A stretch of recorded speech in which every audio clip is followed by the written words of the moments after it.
Here we go. It is time.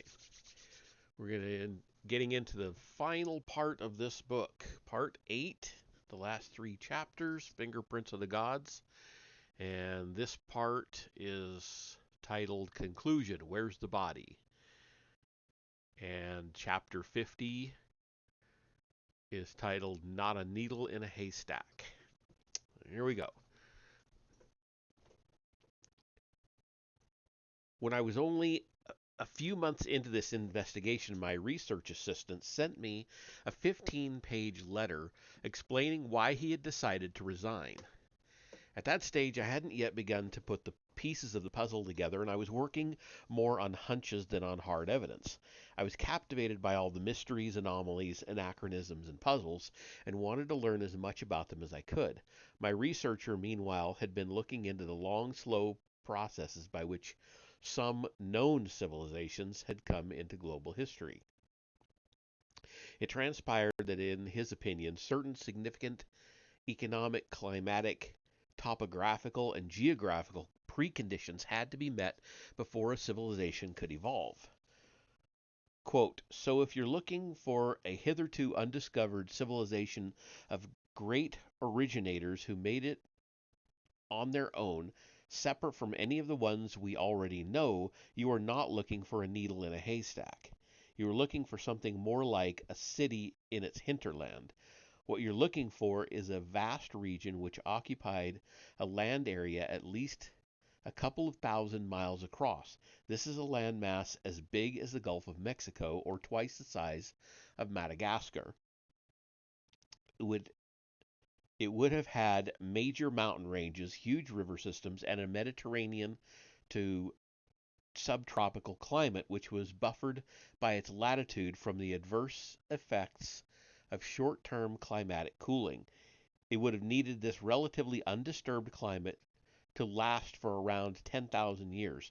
Then the population of several hundred thousand sophisticated people who are to we are to believe suddenly vanished, together with their homeland, leaving very little physical trace, with only a few surviving individuals who were shrewd enough to see the end coming, wealthy enough, and in the right place with the resources they needed to be able to do something about escaping the cataclysm. End quote. So there I was without a researcher. My proposition was a priori impossible. There could be no lost advanced civilization because a landmass big enough to support such a civilization was too big to lose. Geophysical impossibilities. The problem was a serious one, and it continued to nag at the back of my mind all the way through my own research and travels. It was indeed this exact problem, more than any other, which had scuppered Plato's Atlantis as a serious proposition for scholars. As one critic of the lost continent theory put it, quote, there never was an Atlantic land bridge since the arrival of man in the world. There is no sunken land mass in the Atlantic. The Atlantic Ocean must have existed in its present form for at least 1,000,000 years. In fact, it is a geophysical impossibility for an Atlantis of Plato's dimensions to have existed in the Atlantic. End quote. The adamant and assertive tone I had long ago learnt was entirely justified. Modern oceanographers had thoroughly mapped the floor of the Atlantic Ocean, and there was definitely no lost continent lurking there. But if the evidence that I was gathering did represent the fingerprints of a vanished civilization, a continent had to have got lost somewhere. So where? For a while I used the obvious working hypothesis that it might be under some other ocean. The Pacific was very big, but the Indian Ocean looked more promising because it was located relatively close to the Middle East's Fertile Crescent, where several of the earliest known historical civilizations had emerged with extreme suddenness at around 3000 BC.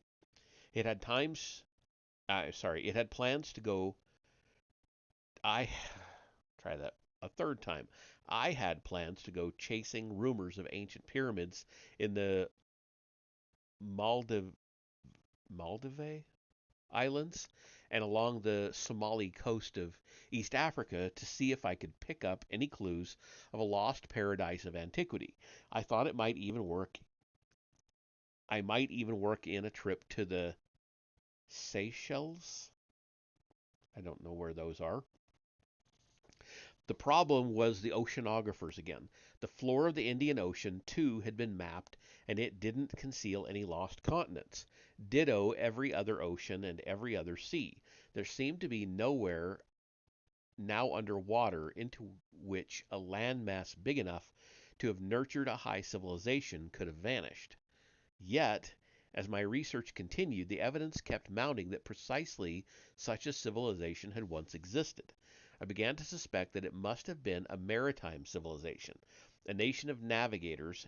In, in support of this hypothesis, among other anomalies, were the remarkable ancient maps of the world, the pyramid boats of Egypt, the traces of advanced astronomical knowledge in the astonishing calendar system of the Maya, and the legends of seafaring gods like Quetzalcoatl and Viracocha.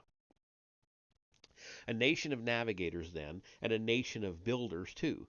Tiwanaku builders, Teotihuacan builders, pyramid builders, sphinx builders, builders who could lift and position 200-ton blocks of limestone with apparent ease, builders who could align vast monuments to the cardinal points with uncanny accuracy.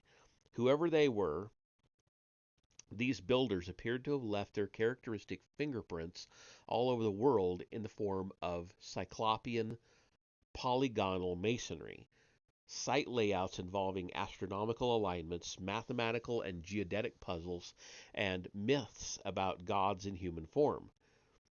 But a civilization advanced enough to build like that, rich enough, sufficiently well organized, and mature to have explored and mapped the world from pole to pole, a civilization smart enough to have calculated the dimensions of the Earth, simply could not have evolved on an insignificant landmass. Its homeland, as my researcher had rightly pointed out, must have been blessed with major mountain ranges, huge river systems, and a congenial climate, and with many other obvious environmental prerequisites for the development of an advanced and prosperous economy, good agricultural lands, mineral resources, forests, and so on. So, where could such a landmass have been located if not under any of the world's oceans? Library angels. Where could it have been located, and when might it have disappeared? And if it had disappeared and no other explanation would do, then how, why, and under what circumstances? Seriously, how do you lose a continent? Common sense suggested that the answer had to lie in a cataclysm of some kind, a planetary disaster capable of wiping out almost all physical traces of a large civilization. But if so, why were there no records of such a cataclysm? Or perhaps there were. As my research progressed, I studied many of the great myths of flood, fire, earthquakes, and ice handed down from generation to generation around the world. We saw in part 4 that it was difficult to resist the conclusion that the myths were describing real geological and climatic events, quite possibly the different local effects of the same events in all cases. During the short history of mankind's presence on this planet, I found that there was only one known and documented catastrophe that fitted the bill: the dramatic and deadly meltdown of the last ice age between 15,000 and 8,000 BC. Moreover, as was more obviously the case with architectural relics like Teotihuacan and the Egyptian pyramids, many of the relevant myths appeared to have been designed to serve as vehicles for encrypted scientific information. Again, an indication of what I was coming to think of as the fingerprints of the gods. When I had become sensitized to it, although I did not properly realize its implications at the time, uh, what I had become sensitized to, although I did not properly realize its implications at the time, was the possibility that a strong connection might exist between the collapsing chaos of the Ice Age and the disappearance of an archaic civilization which had been the stuff of legend for millennia. It was at this moment exactly that the library angels intervened. The missing piece of the puzzle. The novelist Arthur Koestler, who had a great interest in synchronicity, coined the term library angel to describe the unknown agency responsible for the lucky breaks researchers sometimes get, which lead to exactly the right information being placed in their hands at exactly the right moment. At exactly the right moment, one of those lucky breaks came my way. The moment was the summer of 1993. I was at a low ebb physically and spiritually after months of hard travel and the geophysical impossibility of actually losing a continent-sized landmass was beginning to undermine my confidence in the strengths of my findings. It was then that I received a letter from the town of Nanaimo in British Columbia, Canada. Nanaimo? I don't know. I don't know how to pronounce that. The letter referred to my previous book, The Sign and the Seal, in which I had made passing mention of the Atlantis theory and of traditions of civilizing heroes who had been saved from water, quote unquote.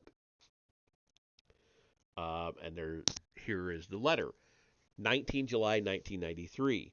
Dear Mr. Hancock, after 17 years of research into the fate of Atlantis, my wife and I have finished a manuscript entitled When the Sky Fell. Our frustration is that despite positive feedback about the book's approach from the few publishers who have seen it, the mere mention of Atlantis closes minds. In The Sign and the Seal, you wrote of a tradition of secret wisdom started by the survivors of a flood. Our work explores sites where some survivors might have relocated. High altitude freshwater lakes made ideal post deluge bases for the survivors of Atlantis. Lake Titicaca and Lake Tana in Ethiopia, where much of the Sign and the Seal was set, fit the climatic criteria. Their stable environment provided the raw materials for restarting agriculture. We have taken the liberty of enclosing an outline of When the Sky Fell. If you are interested, we will be pleased to send you a copy of the manuscript. Sincerely, Rand Flem Ath. I turned to the enclosure and there, in the first few paragraphs, found the missing piece of the jigsaw puzzle I had been looking for. It meshed perfectly with the ancient global maps I had studied, maps which accurately depicted the subglacial topography of the continent of Antarctica. See Part 1. It made perfect sense of all the great worldwide myths of cataclysm and planetary disaster, with their differing climatic effects. It explained the enigma of the huge numbers of apparently flash-frozen mammoths in northern Siberia and Alaska, and the 90-foot tall fruit trees locked in the permafrost deep inside the Arctic Circle, at a latitude where nothing now grows.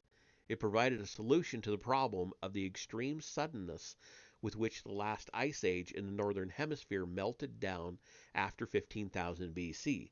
It also solved the mystery of the exceptional worldwide volcanic activity that accompanied the meltdown. It answered the question, how do you lose a continent? And it was solidly based in Charles Hapgood's theory of Earth crust displacement, a radical geological hypothesis with which I was already familiar. Quote, Antarctica is our least understood continent, wrote the Flemaths in their outline.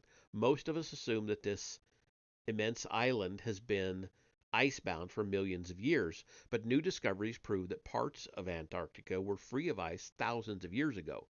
Recent history by the geological clock.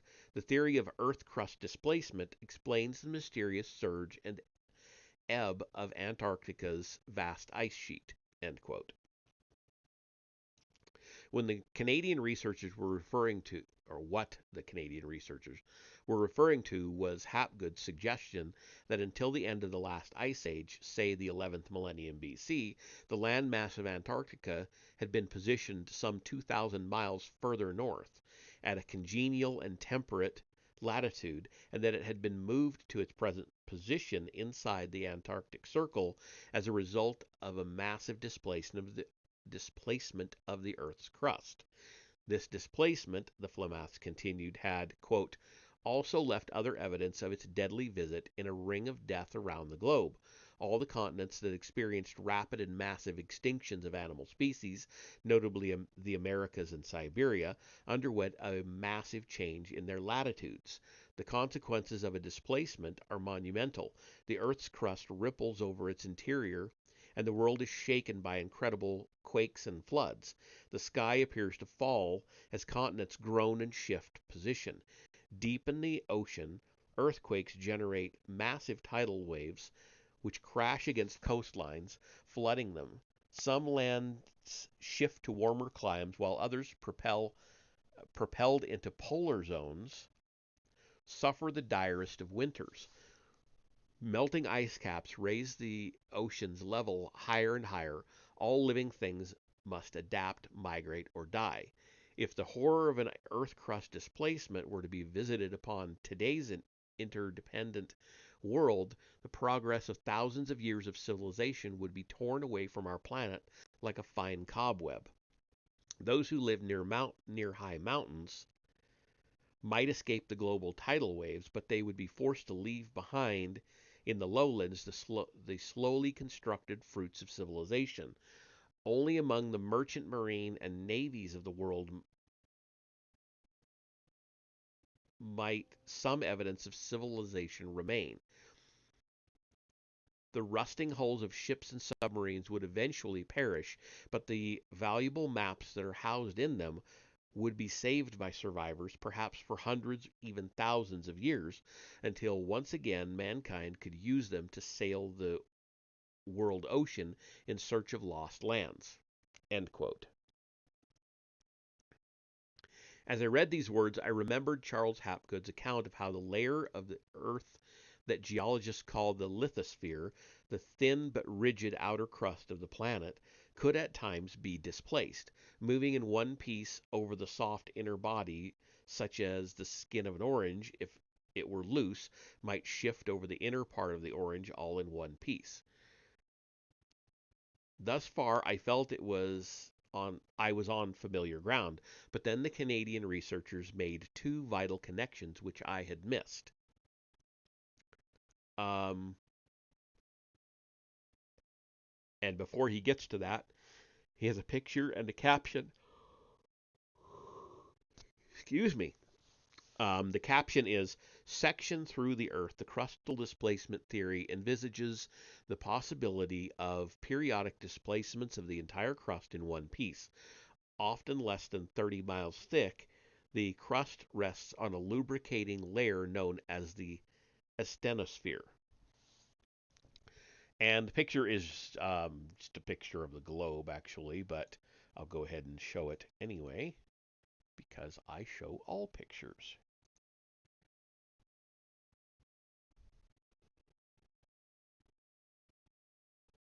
Interesting how it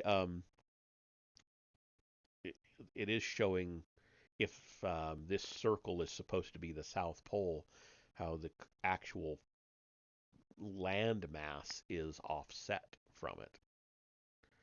Something people don't ever really think about, and I don't know how accurate that is or if that's what it's supposed to represent. I'm just making an assumption.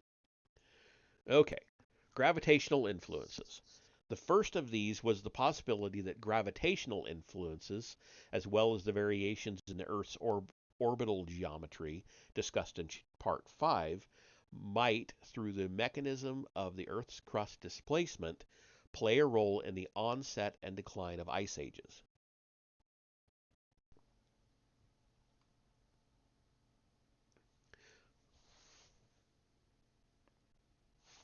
Okay, wait a minute.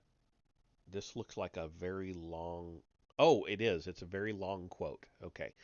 Quote, when the naturalist and geologist Louis Agassiz presented the idea of ice ages to the scientific community in 1837, he was met with great skepticism. However, as evidence slowly gathered in his favor, the skeptics were forced to accept that the Earth had indeed been gripped by deadly winters, but the trigger of these paralyzing ice ages remained a puzzle. It was not until 1976 that solid evidence existed to establish the timing of ice ages. The explanation was found in various astronomical features of the Earth's orbit and the tilt of the axis. Astronomical factors have clearly played a role in the timing of glacial epochs, but this is only part of the problem. Of equal importance is the geography of glaciation. It is here that the theory of Earth crust displacement plays its role in unraveling the mystery. Albert Einstein investigated the possibility that the weight of the ice caps, which are not symmetrically distributed about the pole, might cause such a displacement. Einstein wrote, "The Earth's rotation acts on these unsymmetrically deposited masses and produces centrifugal momentum that is transmitted to the rigid crust of the Earth. The constantly increasing centrifugal momentum produced this way will, when it reaches a certain point, produce a movement of the Earth's crust over the Earth's body, and this will displace the polar regions towards the equator." When Einstein wrote these words in 1953, the astronomical causes of ice ages were not fully appreciated. When the shape of the Earth's orbit deviates from a perfect circle by more than 1%, the gravitational influence of the Sun increases, exercising more pull on the planet and its massive ice sheets. Their ponderous weight pushes against the crust, and this immense pressure, combined with the greater incline in the Earth's tilt, another changing factor of the orbital geometry, forces the crust to shift. End quote. The connection with the onset and decline of the ice ages? Very straightforward. In a displacement, those parts of the Earth's crust which were situated at the north and south poles, and which were therefore as completely glaciated as Antarctica is today, shifted suddenly into warmer latitudes and began to melt with extraordinary rapidity.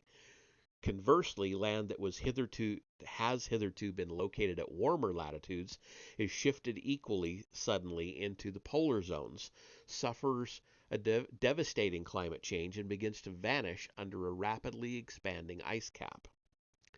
In other words, when huge parts of northern Europe and North America were heavily glaciated in what we think of as the last ice age, it was not because of some mysterious, slow-acting climatic factor, but rather because those areas of land were then situated much closer to the North Pole than they are today. Similarly, when the Wisconsin and Würm glaciations, described in Part 4, began to go into their meltdown at around 15,000 BC, the trigger was not global climate change, but a shift of the ice caps into warmer latitudes.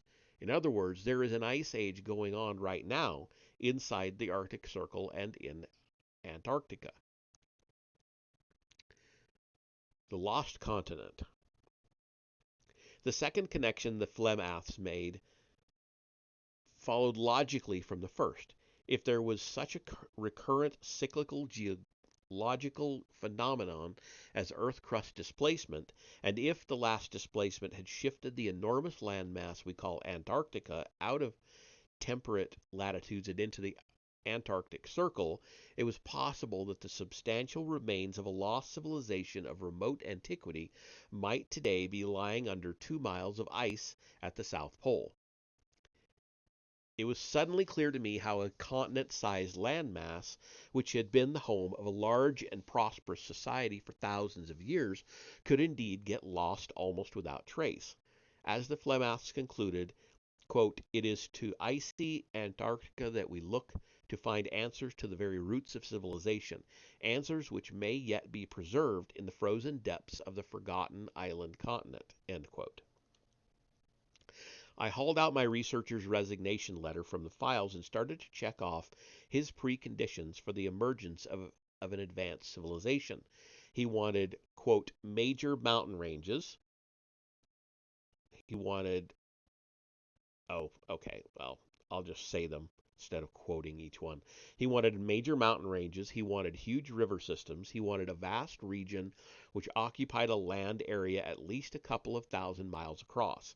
He also wanted a stable, congenial climate for 10,000 years to allow time for a developed culture to evolve. Antarctica is by no means a needle in a haystack. It's a huge landmass, much, much bigger than the Gulf of Mexico, about 7 times larger than Madagascar, indeed, roughly the size of the continental USA. Moreover, as seismic surveys have demonstrated, there are major mountain ranges in Antarctica, and as several of the ancient maps seem to prove, unknown prehistoric cartographers who possessed a scientific understanding of latitude and longitude depicted these mountain ranges before they disappeared beneath the ice cap that covers them today. These same ancient maps also show huge river systems flowing down from the mountains, watering the extensive valleys and plains below and running into the surrounding ocean. And these rivers, as I already knew from the Ross sea cores, had left physical evidence of their presence in the composition of ocean bottom sediments.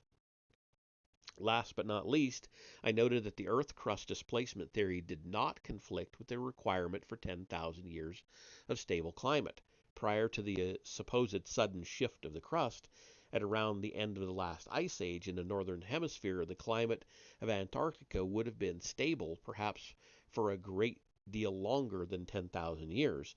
And if the theory was right in suggesting that Antarctica's latitude in that epoch had been about 2,000 miles, 30 degrees of arc, further north than it is today, the northernmost parts of it would have been situated in the vicinity of latitude 30 south and would indeed have enjoyed a Mediterranean to subtropical climate. Had the Earth's crust really shifted, and could the ruins of a lost civilization really lie beneath the ice of the southern continent? As we see in the following chapters, it might have, and they could. And that is the end of chapter 50. Chapter 51 is much longer. So,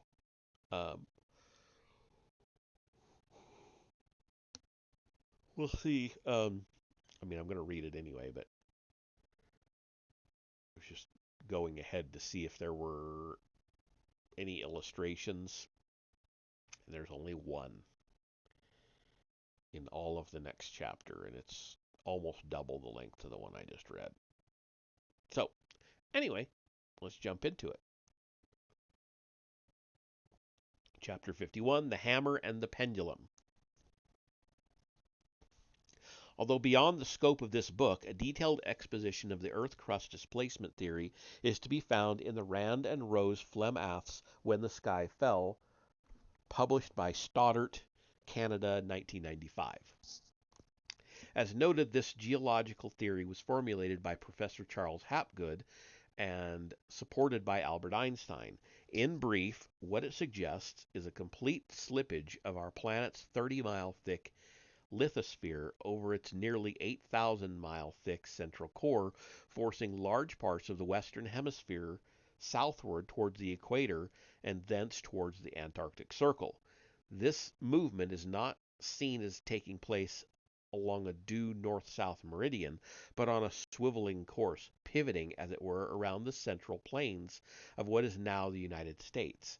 The result is that the northeastern segment of North America, in which the North Pole was formerly located in Hudson Bay, is dragged southward out of the Arctic Circle and into more temperate latitudes, while at the same time the northwestern segment, Alaska and the Yukon, swivels northwards into the Arctic Circle along with large parts of northern Siberia. In the southern hemisphere, Hapgood's model shows the landmass that we now call Antarctica, much of which was previously at temperate or even warm latitudes, being shifted in its entirety inside the Antarctic Circle. The overall movement is seen as having been in the region of 30 degrees, approximately 2,000 miles, and as having been concentrated in the main between the years 14,500 BC and 12,500 BC. But with massive aftershocks on a planetary scale continuing at widely separated intervals known down to about 9,500 BC. And we have the one picture that we have throughout the whole rest of the book. Um, and it's the same picture of the globe we just saw a minute ago. The caption this time is: according to the Earth's crust displacement theory, large parts of Antarctica were positioned outside of the Antarctic Circle prior to 15,000 BC, and thus could have been inhabited with a climate and resources suitable for the development of civilization. A cataclysmic slippage of the crust then shifted the continent to the position it occupies today, dead center within the Antarctic Circle.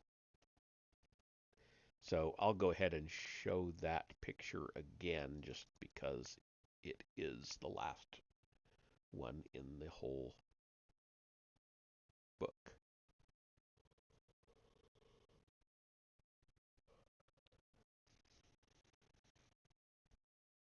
All right, moving on.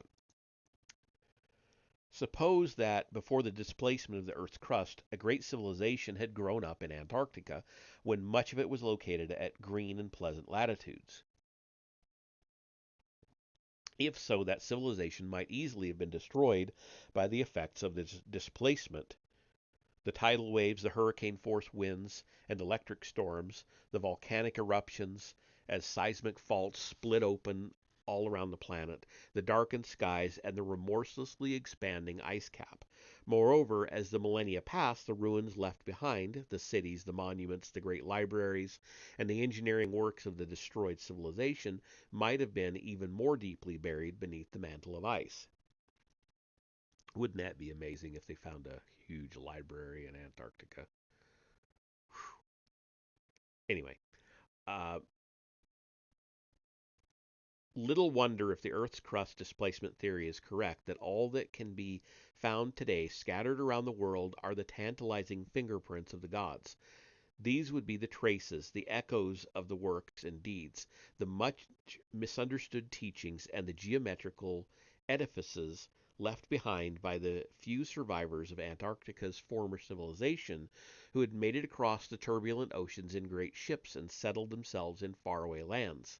In the Nile Valley, for example, or perhaps first around Lake Tana at the headwaters of the Blue Nile, and in the Valley of Mexico, and near Lake Titicaca in the Andes, and no doubt in several other places as well.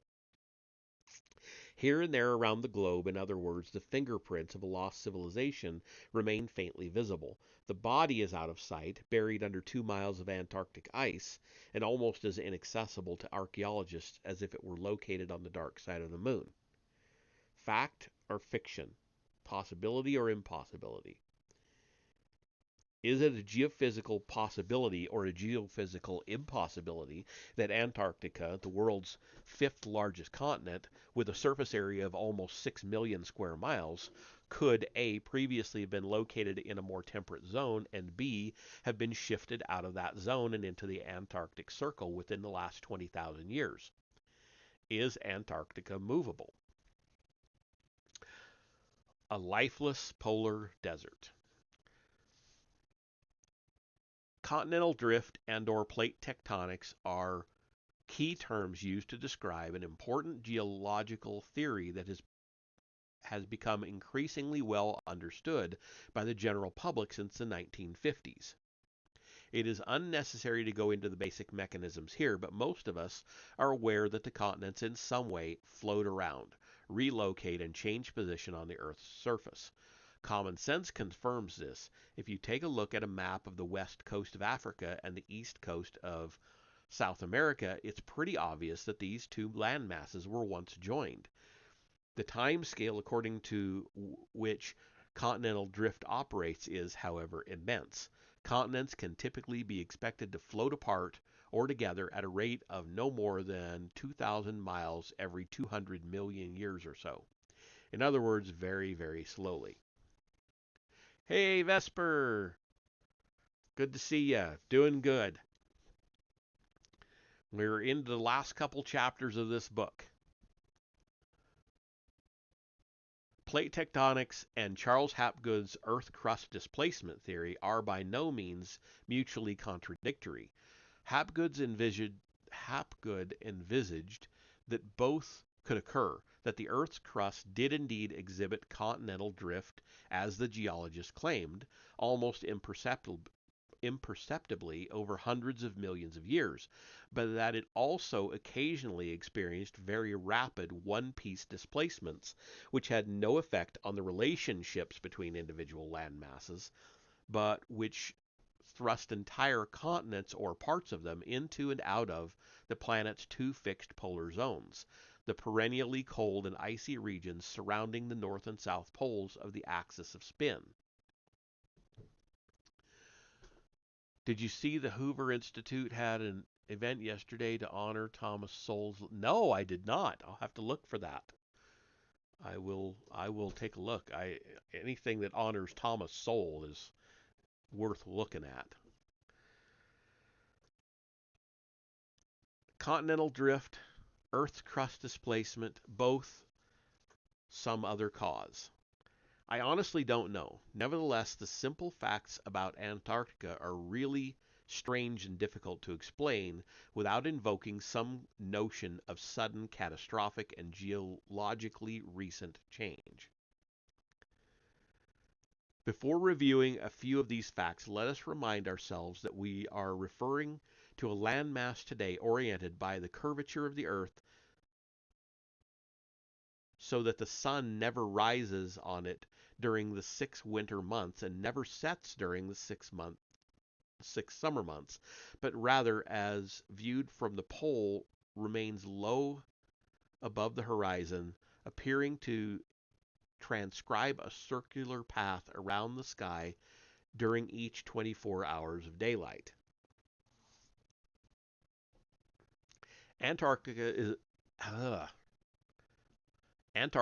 is also by far the world's coldest continent, where temperatures on the polar plane can fall as low as minus 89.2 degrees centigrade, although the coastal areas are slightly warmer, minus 60 degrees centigrade, and shelter huge numbers of seabird rookeries. There are no native land mammals, and there is only a small community of cold-tolerant plants capable of surviving lengthy winter periods of total or near total darkness. The Encyclopedia Britannica lists these plants laconically, quote, lichens, mosses, and liverworts, molds, yeasts, and other fungi, algae, and bacteria, quote unquote. Yes, he was still using a real live encyclopedia back then in the 90s, back in the dark ages before the internet.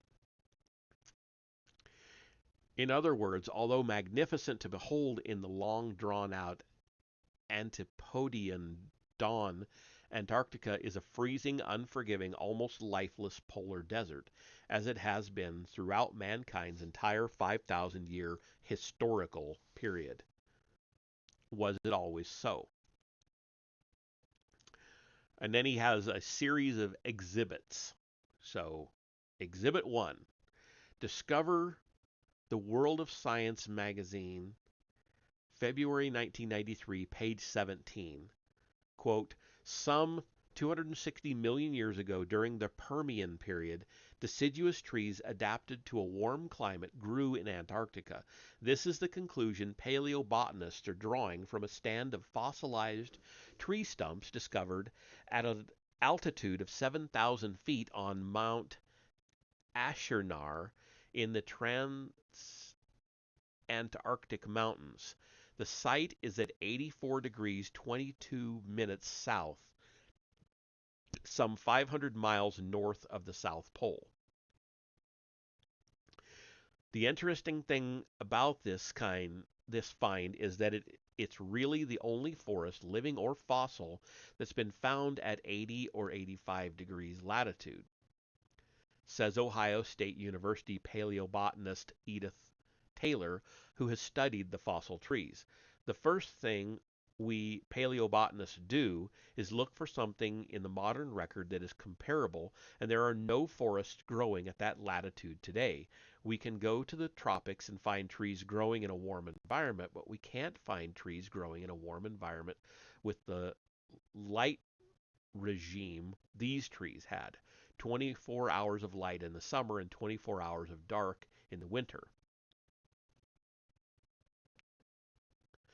I have a link for it if you want it. That would be great. Can you send that to me in a message? Or I suppose you could put it in the chat. That's fine. Well, no, the Autobot won't allow um, links in the chat. So, but you could send it to me in a message. That would be very much appreciated. Exhibit 2. Geologists have found no evidence of any glaciation having been present anywhere on the Antarctic continent prior to the Eocene, about 60 million years ago. And if we go as far back as the Cambrian, 550 million years ago, we find irrefutable evidence of a warm sea stretching nearly or right across Antarctica in the form of thick limestones rich in reef-building Archaeocyathidinae. Millions of years later, when these marine formations had appeared above the sea, warm climates brought forth a luxuriant vegetation in Antarctica. Thus, Sir Ernest Shackleton found coal beds within 200 miles of the South Pole, and later, during the Byrd expedition of 1935, geologists had a rich discovery of fossils on the lofty sides of Mount Weaver in latitude 86 degrees 58 seconds south, about the same distance from the pole and about 2 miles above sea level. These included leaf and stem impressions and fossilized wood.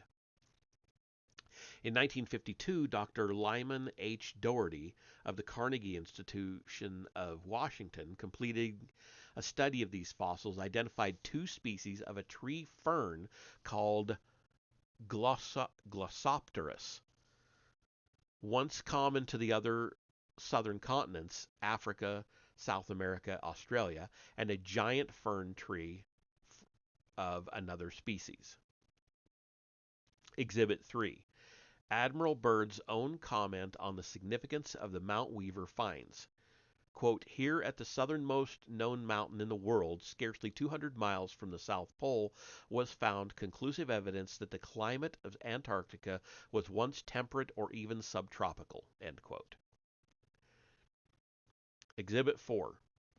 Quote, Soviet scientists have reported finding evidence of tropical flora in Graham Land, another part of Antarctica dating from the early Tertiary period, perhaps the Paleocene or Eocene. Further evidence is provided by the discovery by British geologists of great fossil forests in Antarctica of the same type that grew on the Pacific coast of the United States 20 million years ago. This, of course, shows that after the earliest known Antarctic glaciation in the Eocene 60 million years ago, the continent did not remain glacial, but had later episodes of warm climate. End quote. Exhibit 5. Quote, on 25 December 1990, geologists Barry McKelvey and David Harwood were working 1,830 meters above sea level and 400 kilometers, 250 miles, from the South Pole in Antarctica. The geologists discovered fossils from a deciduous southern beech forest dating from between 2 and 3 million years ago. End quote. Exhibit 6. In 1986, the discovery of fossilized wood and plants showed that parts of Antarctica may have been ice-free as little as 2.5 million years ago, further discoveries showed that some places on the continent were ice-free 100,000 years ago. Exhibit 7. As we saw in Part 1, sedimentary cores collected from the bottom of the Ross Sea by one of the Byrd Antarctic expeditions provide conclusive evidence that, quote, great rivers carrying down fine, well-grained sediments, end quote, did flow in this part of Antarctica until perhaps as late as 4000 BC. According to the report of Dr. Jack Hogue of the University of Illinois, quote, the log of core N5 shows glacial marine sediment from the present to 6,000 years ago. From 6,000 to 15,000 years ago, the sediment is fine-grained with the exception of one granule at about 12,000 years ago. This suggests an absence of ice from the area during that period, except perhaps for a stray iceberg 12,000 years ago. End quote. Exhibit 8. The Orontes Phineas World Map. Oh, yeah, I remember that one. Reviewed in Part 1, accurately depicts the Ross Sea as it would look if it were free of ice, and in addition shows Antarctica's ranges of lofty coastal mountains with great rivers flowing from them where only mile-deep glaciers are to be found today. Charles Hapgood, in The Path of the Pole, 1970, page 111. I don't know what he means by FF. 111, page 111 FF. If you happen to know, let me know that. Quote, it is rare that geological investigations receive important confirmation from archaeology. Yet in this case, it seems that the matter of the deglaciation of the Ross Sea can be confirmed by an old map that has somehow survived many thousands of years. It was discovered and published in 1531 by the French geographer Orontes Phineas, and is part of his map of the world. It has been possible to establish the authenticity of this map. In several years of research, the projection of this ancient map was worked out. It was found to have been drawn on a sophisticated map projection with the use of spherical trigonometry, and to be so scientific that over 50 locations on the Antarctic continent have been found to be located on it with an accuracy that was not attained by modern cartographic science until the 19th century. And of course, when this map was first published in 1531, nothing at all was known of Antarctica. The continent was not discovered in modern times until about 1818 and was not fully mapped until after 1920. End quote. Exhibit 9. The I'm going to say Boucher map, also reviewed in Part 1, accurately depicts the subglacial topography of Antarctica. Does it do so by chance, or might the continent indeed have been entirely ice-free recently enough for the cartographers of a lost civilization to have mapped it? And if anybody really wants to, we could go back and look at those maps one more time. I wouldn't mind that. Exhibit 10. The reverse side of the coin. If the lands presently inside the Antarctic Circle were once temperate or tropical, what about lands inside the Arctic Circle? Were they affected by the same dramatic climate changes, suggesting that some common factor might have been at work? And then we have a series of bullet points as part of this exhibit. Are we done with the exhibits? Yes, we are. Oh, no, we're not. We just have a very long time before the next exhibit.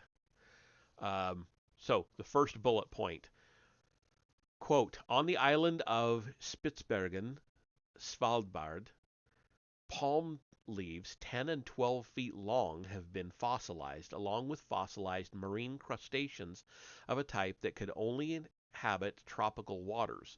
This suggests that at one time the temperatures of the Arctic Ocean were similar to the contemporary temperatures of the Bay of Bengal or the Caribbean Sea. Spitsbergen is halfway between the northern tip of Norway and the North Pole, at a latitude of 80 degrees north. Today, ships can reach Spitsbergen through the ice only about 2 or at the most 3 months during the year.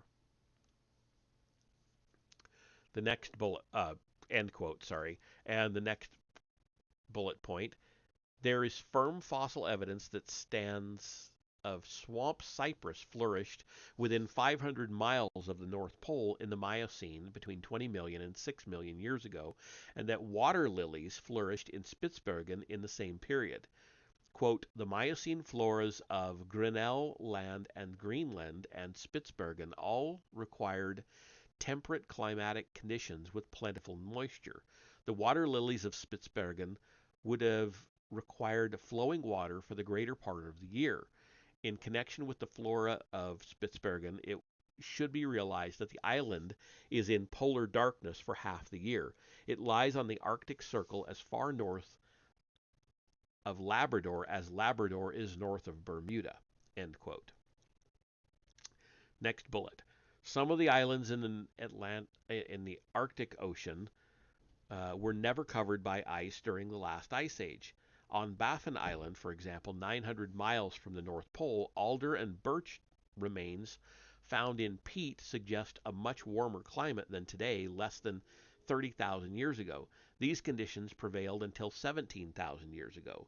Quote, during the Wisconsin Ice Age, there was a temperate climate refuge in the middle of the Arctic Ocean for the flora and fauna that could not exist in Canada and the United States. End quote.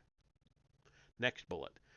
Russian scientists have concluded that the Arctic Ocean was warm during most of the last ice age. A report by academicians Sachs, Belov, and Lapina, covering many phases of their oceanographic work, highlights the period from about 32,000 to about 18,000 years ago as being one during which particularly warm conditions prevailed. Next bullet. As we saw in part 4, huge numbers of warm-blooded, temperate, adapted mammal species were instantly frozen and their bodies preserved in the permafrost, all across a vast zone of death stretching from the Yukon through Alaska and deep into northern Siberia. The bulk of this destruction appears to have taken place during the 11th millennium BC, although there was an earlier episode of large-scale extinctions around 13,500 BC. And the last bullet point, we also saw in chapter 27 that the last ice age came to an end between 15,000 and 8,000 BC, but principally between 14,500 and 12,500 BC, with a further outburst of extraordinarily intense activity in the 11th millennium BC. During this geologically brief period of time, glaciation up to 2 miles deep, covering millions of square miles, which had taken more than 40,000 years to build up, suddenly and inexplicably melted. Quote, it must be obvious that this could not have been the result of the gradually acting climatic factors usually called upon to explain ice ages. The rapidity of the deglaciation suggests that some extraordinary factor was affecting climate. End quote. The icy executioner. Some extraordinary factor was affecting climate. Was it a 30-degree one-piece shift of the lithosphere that abruptly terminated the ice age in the northern hemisphere by pushing the most heavily glaciated areas southwards from the north pole of the spin axis? If so, why shouldn't the same 30-degree one-piece shift of the lithosphere have swiveled a largely deglaciated 6 million square mile southern hemisphere continent from temperate latitudes to a position directly over the southern pole of the spin axis? On the issue of the movability of Antarctica, we now know that it is movable, and more to the point that it has moved because trees have grown there, and trees simply cannot grow at latitudes which suffer 6 months of continual darkness. What we do not know, and may never know for certain, is whether this movement was a consequence of Earth crust displacement, or of continental drift, or of some other unguessed at factor. Let us consider Antarctica for a moment.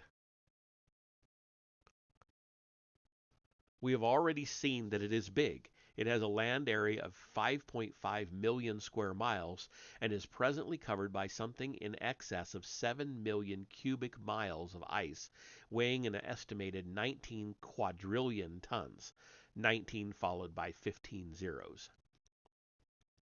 What worries the theorists of Earth crust displacement is that this vast ice cap is remorselessly increasing in size and weight, quote, at the rate of 293 cubic miles of ice each year, almost as much as if Lake Ontario were frozen solid annually and added to it, end quote. Which, by the way, even though the climate alarmists are talking about the poles are melting, they're actually not. Well, the North Pole might be melting, but the South Pole is getting deeper and thicker year by year. Um, it may be getting smaller in diameter, but again thicker. So that is a definite factor in this theory. The fear is that when it is coupled with the effects of precession, obliquity, orbital eccentricity, the Earth's own centrifugal motion, and the gravitational tug of the Sun, Moon, and planets, Antarctica's huge, ever-expanding burden of glaciation could provide the final trigger factor for a massive displacement of the crust.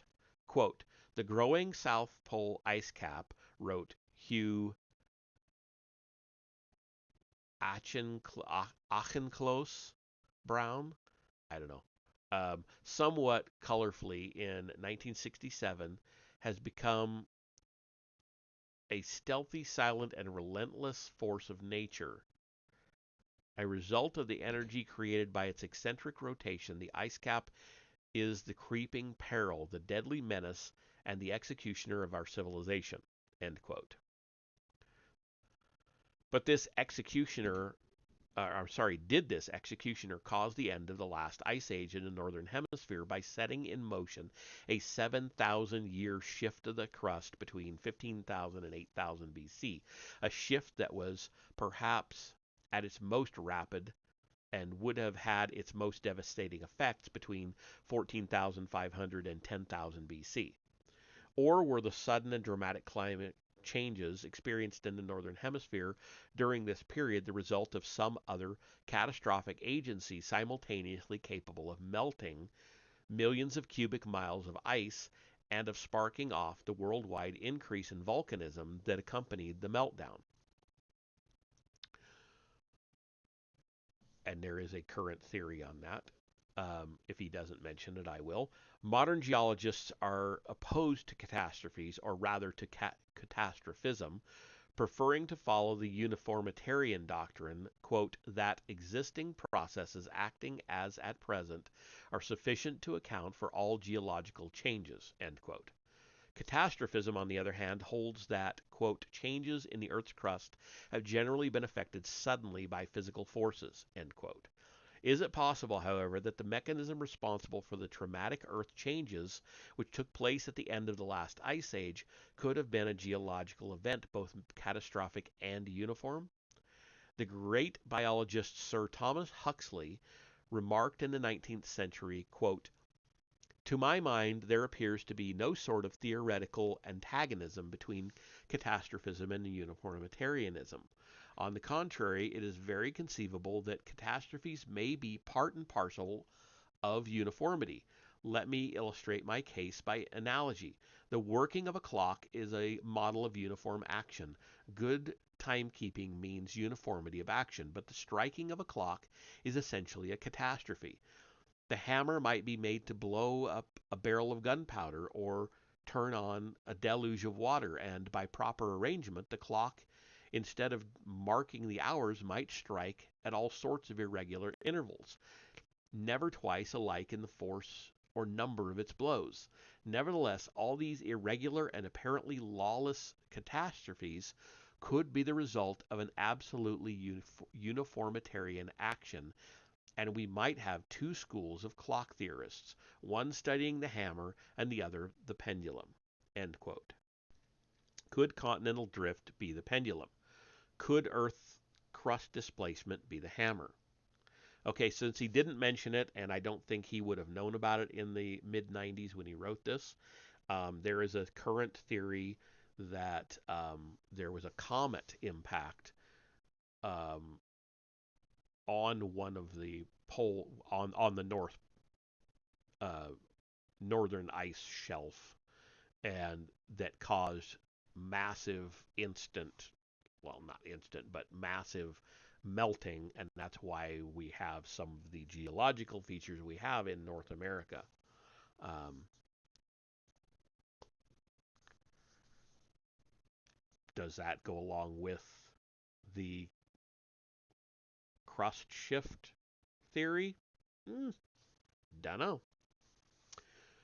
Mars and Earth. Crustal displacements are thought to have taken place on other planets. In the December 1985 issue of Scientific American, Peter H. Schultz drew attention to meteorite impact craters visible on the Martian surface. Craters in polar areas have a distinctive signature because the meteorites land amid the thick deposits of dust and ice that accumulate there. Outside the present solar circles of Mars, Schultz found two other such areas. Quote, these zones are antipodal. They are on opposite faces of the planet. The deposits show many of the processes and characteristics of today's poles, but they lie near the present equator. End quote. What could have caused this effect? Judging from the evidence, Schultz put forward the theory that the mechanism appeared to have been, quote, the movement of the entire lithosphere, the solid outer portion of the planet, as one plate.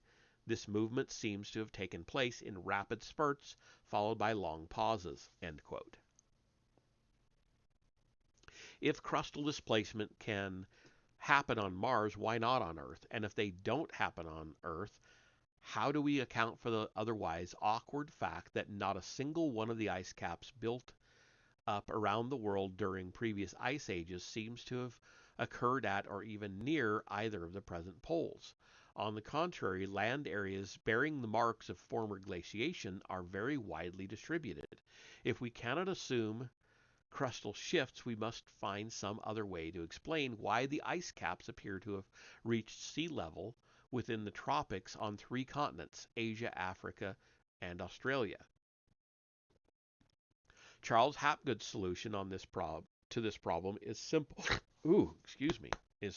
Simple, extremely elegant, and does not affront common sense. Ooh. Quote, the only ice area that is adequately explained is the present ice age in Antarctica. This is excellently explained. It exists quite obviously because Antarctica is at the pole and for no other reason. No variation of the sun's heat, no galactic dust, no volcanism, no subcrustal currents, and no arrangements of land elevations or sea currents account for the fact. We may conclude that the best theory to account for an ice age is that the area concerned was at the pole. We thus account for the Indian and African ice sheets, though the areas once occupied by them are now in the tropics. We account for all ice sheets of continental size in the same way.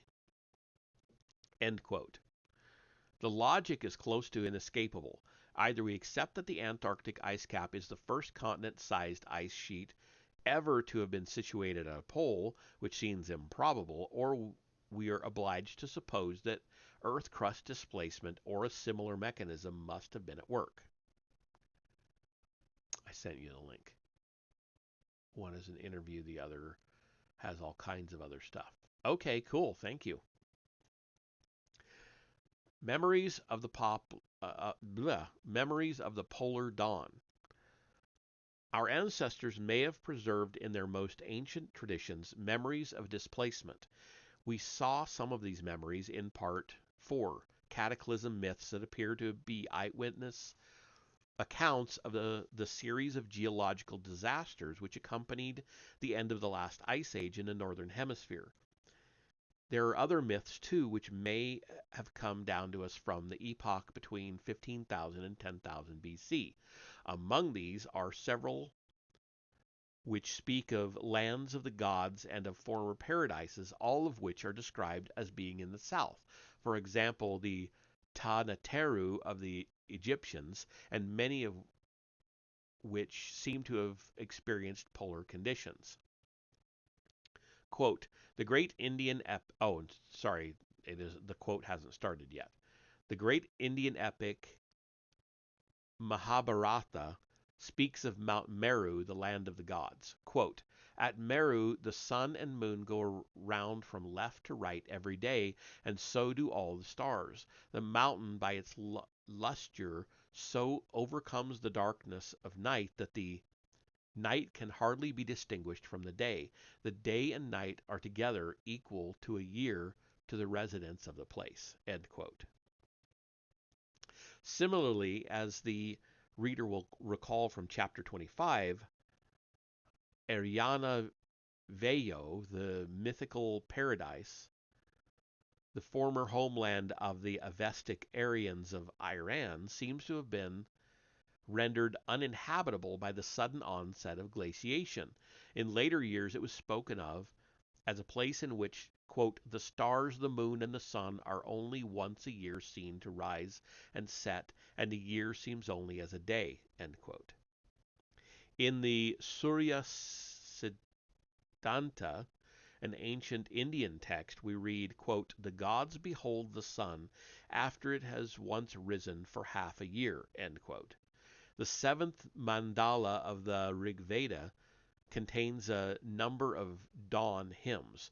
One of these, I'm going to say chapter 7, verse 60 or 76, says that the dawn has raised its banner on the horizon with its usual splendor, and reports in verse 3 that a period of several days elapsed between the first appearance of the dawn and the rising of the sun that followed it. Another passage states, quote, many were the days between the first beams of the dawn and actual sunrise, end quote. Are these eyewitness accounts of polar conditions? Although we can never be sure, it may be relevant that in Indian tradition, the Vedas are believed to be revealed texts passed down from the time of the gods. It may also be relevant that in describing the processes of transmission, all the traditions refer to the pralayas, cataclysms, which occasionally overtake the world, and claim that in each of these the written scriptures are physically destroyed. After each destruction, however, certain rishis or wise men survive who, quote, re-promulgate at the beginning of the new age the knowledge inherited by them as a sacred trust from their forefathers in the preceding age. Each manvantara or age thus has a Veda of its own, which differs only in expression and not in sense from the antediluvian Veda. End quote. Now, what were you saying? Send it via Twitch message.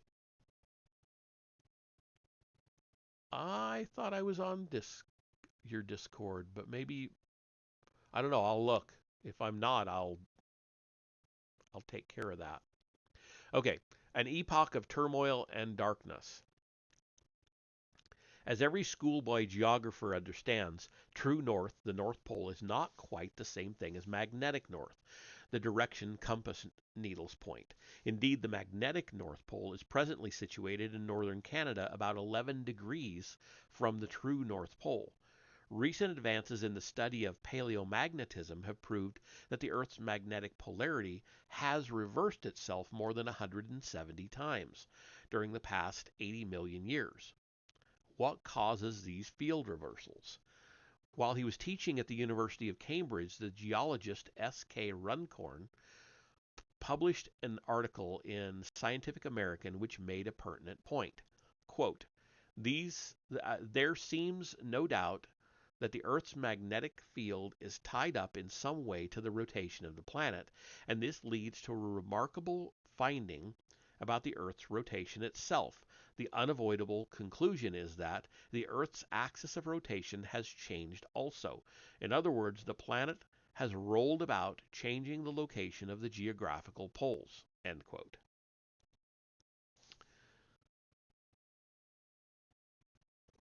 Runcorn appears to be envisaging a complete 180-degree flip of the poles, with the Earth literally tumbling, although similar paleomagnetic readings would result from a slippage of the crust over the geographical poles. Either way, the consequences for civilization and indeed for all life would be unimaginably dreadful. Of course, Runcorn may be wrong. Perhaps field reversals can occur in the absence of any other upheavals. But he may also be right. According to reports published in Nature and New Scientist, the last geomagnetic reversal was completed just 12,400 years ago, during the 11th millennium BC. This is, of course, the very millennium in which the ancient Tiahuanacan civilization in the Andes seems to have been destroyed. The same millennium is signaled by the alignments and design of the great astronomical monuments on the Giza Plateau and by the erosion patterns on the Sphinx. And it was in the 11th millennium BC that Egypt's precocious agricultural experiment, quote unquote, suddenly failed. Likewise, it was in the 11th millennium BC that huge numbers of large mammal species all around the world vanished into extinction. The list could continue: abrupt rises in sea level, hurricane force winds, electrical storms, volcanic disturbances, and so on. Scientists expect the next reversal of the Earth's magnetic poles to occur around AD 2030. Is this an intimation of planetary disaster? After 12,500 years of the pendulum, is the hammer about to strike? And now we're back to the exhibits. So Exhibit 11. Yves Rocard, professor of the Faculty of Sciences at Paris, quote, "Our modern seismographs are sensitive to the noise of limited agitation at every point in the earth, even in the absence of any seismic wave. One may in this noise discern a man-made vibration, for example, a train 4 kilometers away or a big city 10 kilometers off, and also an atmospheric effect from changing pressure of the wind on the soil, and sometimes one registers also the effects of great storms at a distance. Yet there remains a continued rolling noise of cracklings in the earth, which owes nothing to any such cause." End quote. Exhibit 12. Quote, "The North Pole moved 10 feet in the direction of Greenland along the meridian of 45 degrees west longitude during the period from 1900 to 1960, a rate of 6 centimeters, about 2.5 inches a year. Between 1900 and 1968, however, the pole moved about 20 feet. The pole therefore moved 10 feet between 1960 and 1968, at a rate of about 10 centimeters, 4 inches a year. If both these observations were accurate when made, as we have every right to expect in view of the eminence of the scientists involved, then we have here evidence that the lithosphere may be in motion at the present time, and that it is experiencing a geometrical acceleration of the rate of motion." Okay, send it to Discord too, so it can give you preview windows. Oh, good, cool. So you did find me on there. Awesome. Exhibit 13. We've got 2 more exhibits and then we're done with this chapter. Exhibit 13. USA Today, Wednesday, 23 November 1994, page 9D. Yeah, I don't like Twitch Messenger either. Interactive in Antarctica. Students link with South Pole scientists. Quote, "A live remote broadcast from the South Pole featuring Elizabeth Felton, a 17-year-old graduate of Chicago Public Schools, will take place January 10th. Felton will use U.S. Geological Survey data to reposition the copper marker designating the Earth's geographic south pole to compensate for the annual slippage of the ice sheet. End quote. Is it just the ice sheet that is slipping, or is it the entire crust of the Earth in motion? And was it just an, quote, unusual interactive education project, end quote, that took place on 10 January 1995, or was Elizabeth Felton unknowingly documenting the continued geometrical acceleration of the rate of the motion of the crust? Scientists do not think so. As we shall see in the final chapter, however, the coming century is signaled in a remarkable convergence of ancient prophecies and traditional beliefs as an epoch of unprecedented turmoil and darkness, in which iniquity will be worked in secret, and the fifth sun and the fourth world will come to an end, which he was talking about in earlier chapters. Exhibit 14, the last one that will end this chapter. Kobe, Japan, Tuesday, 17 January 1995. Quote, the suddenness with which the earthquake struck was almost cruel. One moment we were fast asleep. An instant later the floor, the entire building, had turned to jelly. But this is no gently undulating liquid motion. This is jarring, gut-wrenching shuddering of awesome proportions.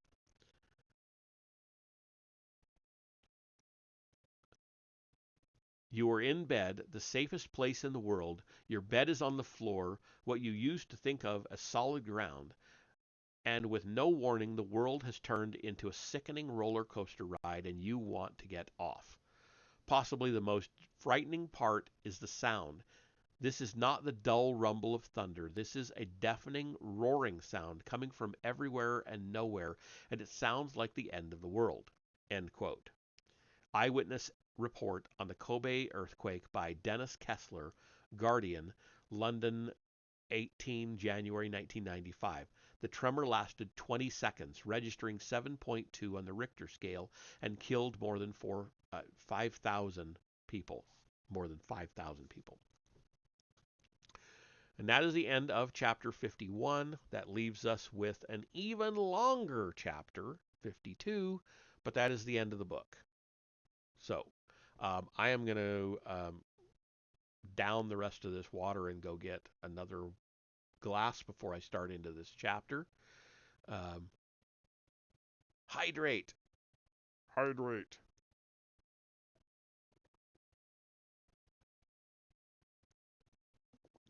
And I will go get some more water so I can hydrate some more. Stretch. I will stretch while I go get water. So I will be right back. I promise. Don't go away.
Okay.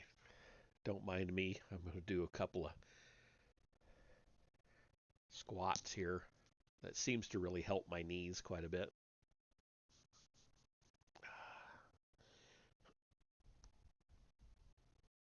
My back is unusually tight tonight.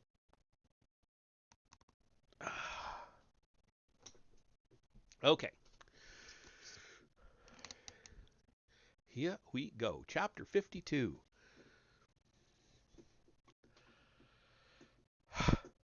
There are certain structures in the world, certain ideas, certain intellectual treasures that are truly mysterious. I am beginning to suspect that the human race may have placed itself in grave jeopardy by failing to consider the implications of these mysteries.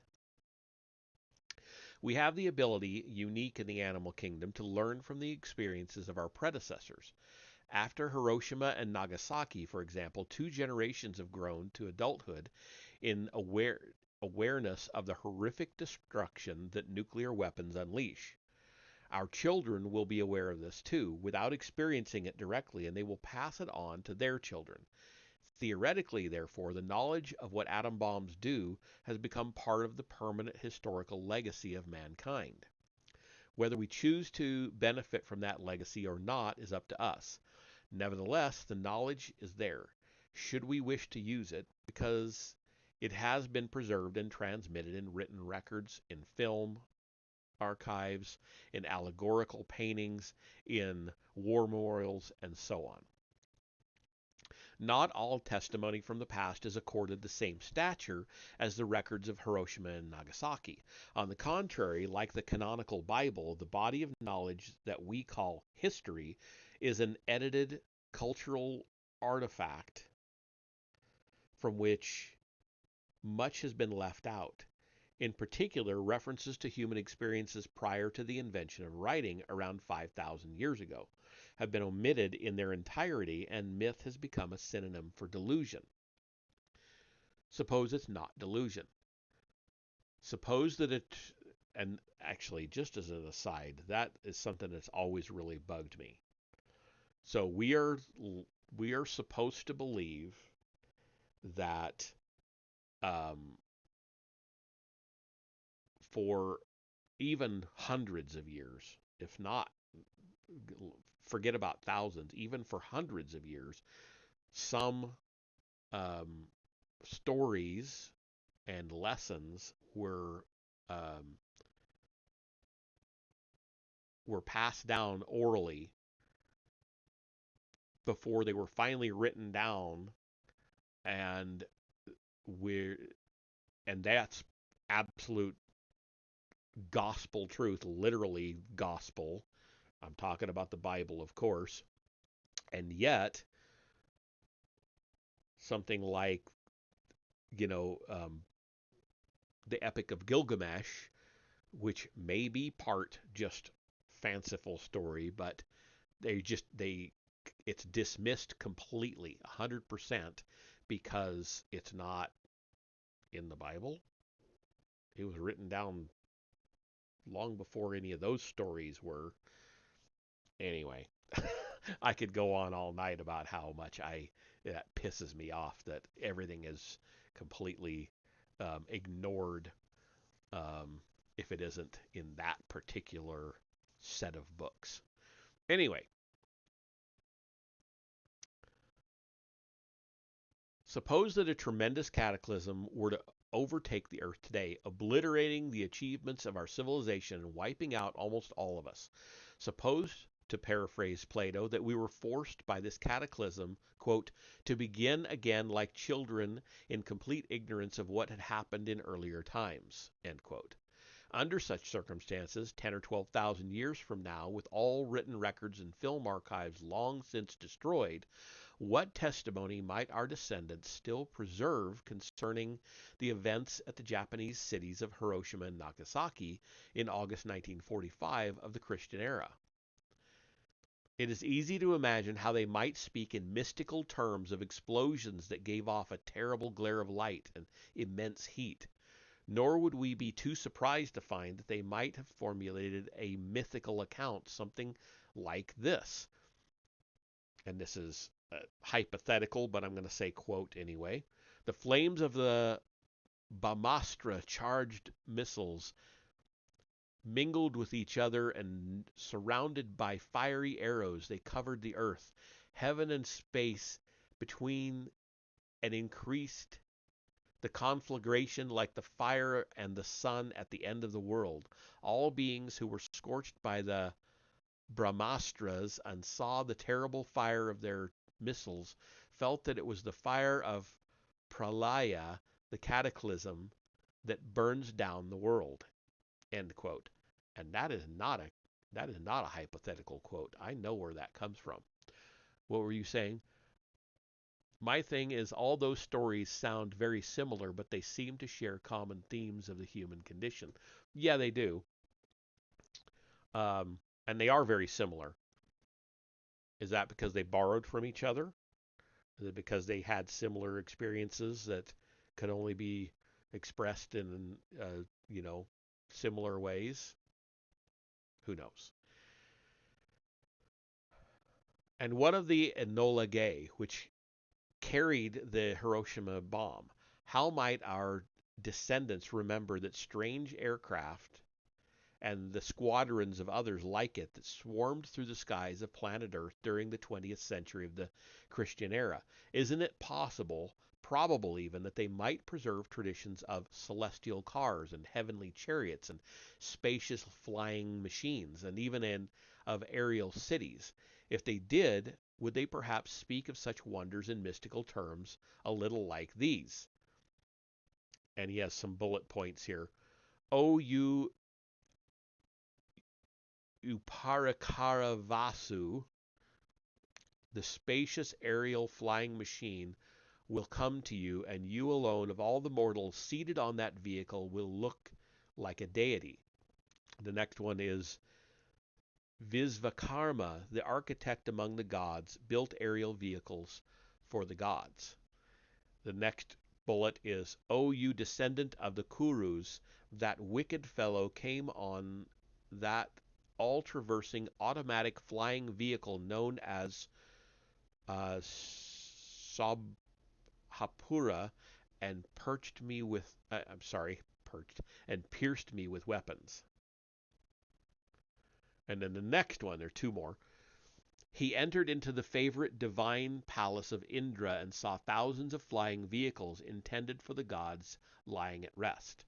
And the last one is, the gods came in their respective flying vehicles to witness the battle between Kripakarya and Arjuna.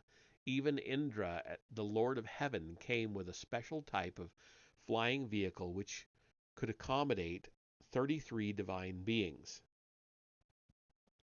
And those are all quotes. I have a feeling I know where they're from, but I'm not going to go to the notes just at the moment. Oh, he tells us. Never mind. Don't have to do that. All these quotations have been taken from the Bhagavata Purana and from the Mahabharata, two drops in the ocean of the ancient wisdom literature of the Indian subcontinent, and such images are replicated in many other archaic traditions. To give one example, as we saw in chapter 42, the pyramid texts are replete with anachronistic images of flight. Quote, the king is a flame moving before the wind to the end of the sky and to the end of the earth. The king travels the air and traverses the earth. There is brought to him a way of ascent to the sky. End quote. Is it possible that the constant references in archaic literature to something like aviation could be valid historical testimony concerning the achievements of a forgotten and remote technological age? We will never know unless we try to find out, and so far we haven't tried because our rational scientific culture regards myths and traditions as unhistorical. And yet they have gone to great lengths to find, or they went to great lengths to find the city of Troy, and they did. Just saying. No doubt many are unhistorical, but at the end of the investigation that underlies this book, I am certain that many others are not. For the benefit of our future generations of mankind, here is a scenario.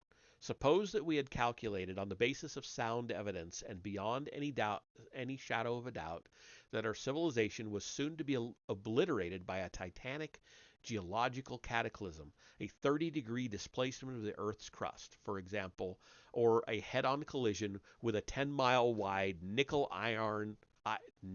iron asteroid traveling towards us at cosmic speed. Of course, there would at first be much panic and despair. Nevertheless, if there were sufficient advanced warning, steps could be taken to ensure that there would be some survivors, and that some of what was most valuable in our high scientific knowledge would be preserved for the benefit of future generations. Strangely enough, the Jewish historian Josephus, who wrote during the 1st century AD, attributes precisely this behavior to the clever and, prosperous inhabitants of the antediluvian world who lived before the flood, um, in a happy condition without any misfortunes falling upon them, quote unquote. And then here's a longer quote. They also were the inventors of that peculiar sort of wisdom which is concerned with the heavenly bodies and their order, and that their inventions might not be lost. Upon Adam's prediction that the world was to be destroyed at one time by the force of fire and at another time by the violence and quantity of water, they made two pillars, one of brick and the other of stone.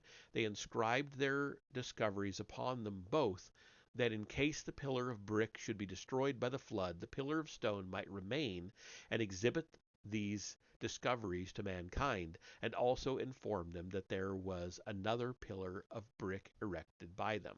End quote. Likewise, when the Oxford astronomer John Greaves visited Egypt in the 17th century, he collected ancient local traditions which attributed the construction of the three Giza pyramids to a mythical antediluvian king.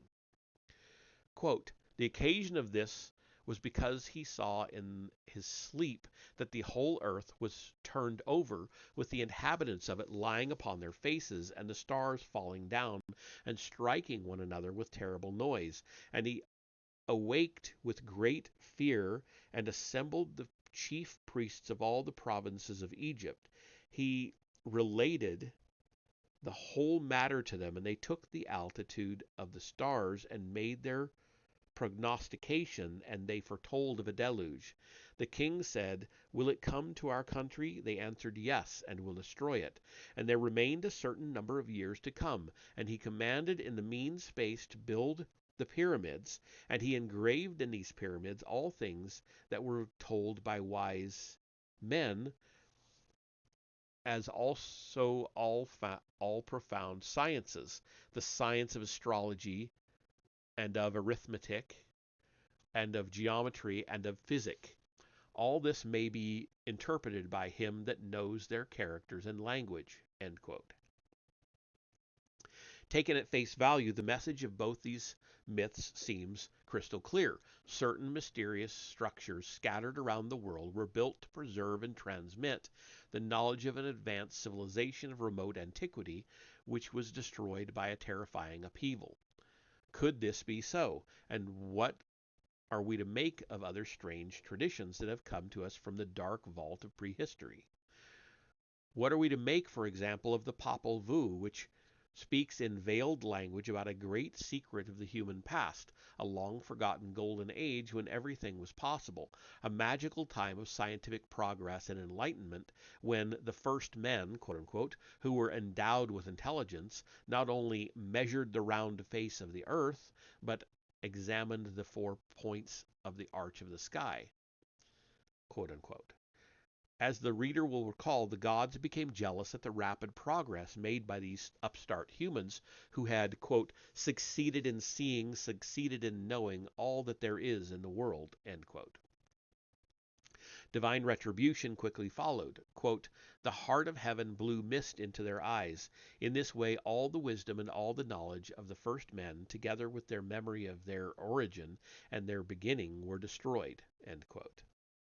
The secret of what happened was never entirely forgotten, because a record of those distant first times was preserved until the coming of the Spaniards.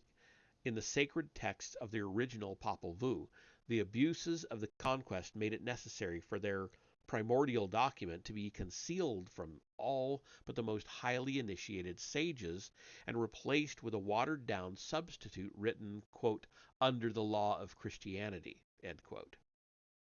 No longer, another quote, sorry. No longer can be seen the book of Popol Vuh which the kings had in olden times. The original book written long ago existed, but now its sight is hidden to the searcher and to the thinker, end quote. On the other side of the world, among the myths and traditions of the Indian subcontinent, there are further tantalizing suggestions of hidden secrets.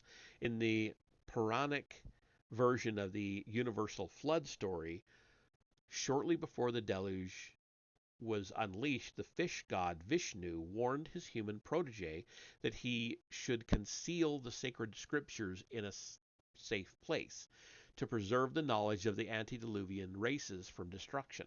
Likewise, in Mesopotamia, the Noah figure Utnapishtim was instructed by the god Ea, quote, to take the beginning, the middle, and the end of whatever was consigned to writing, and then to bury it in the city of the sun at Sippara, end quote. After the waters of the flood had gone, survivors were instructed to make their way to the site of the city of the sun to search for the writings, which would be found to contain knowledge of benefit to future generations of mankind.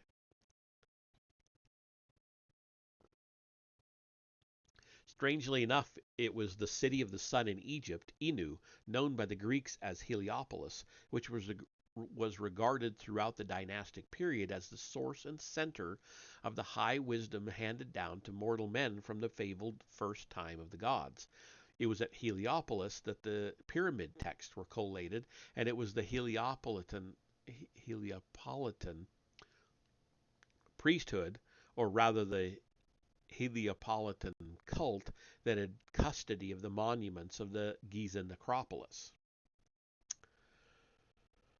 More than just Kilroy was here. Let us return to our scenario.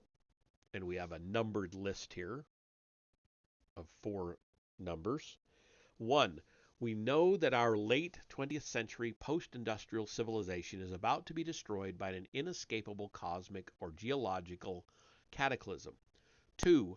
We know, because our science is pretty good, that the destruction is going to be near total. 3. Mobilizing massive technological resources, we put our minds together to work to ensure that at least a remnant of our species will survive the catastrophe, and that the core of our scientific, medical, astronomical, geographical, architectural, and mathematical knowledge will be preserved. 4. We are, of course, aware how slim are our chances of succeeding on both counts. Nevertheless, galvanized by the prospect of extinction, we make an almighty effort to build the arks or vars or strong enclosures in which the chosen survivors can be protected, and we focus our considerable ingenuity on ways to transmit the essence of the knowledge we've accumulated during the 5,000 years of our recorded history. Whew. We start by preparing for the worst. We assume that there will be survivors, but that they will be blasted back into the Stone Age by the cataclysm. Realizing that it may take 10 or 12,000 years for a civilization as advanced as our own to rise again like a phoenix from the ashes, one of our top priorities is to find a way to communicate with that postulated future civilization.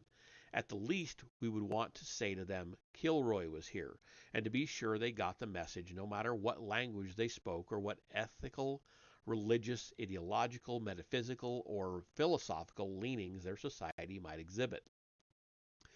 I'm sure we'd want to say more than just Kilroy was here. We'd want, for example, to tell them, those distant grandchildren of ours, when we had lived in relation to their time. How would we do that?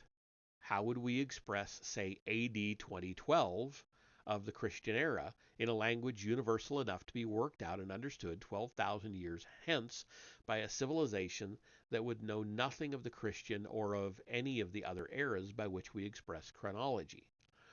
One obvious solution would be to make use of the beautiful predictability of the Earth's axial precession, which has the effect of slowly and regularly altering the declination of the entire star field in relation to a viewer at a fixed point,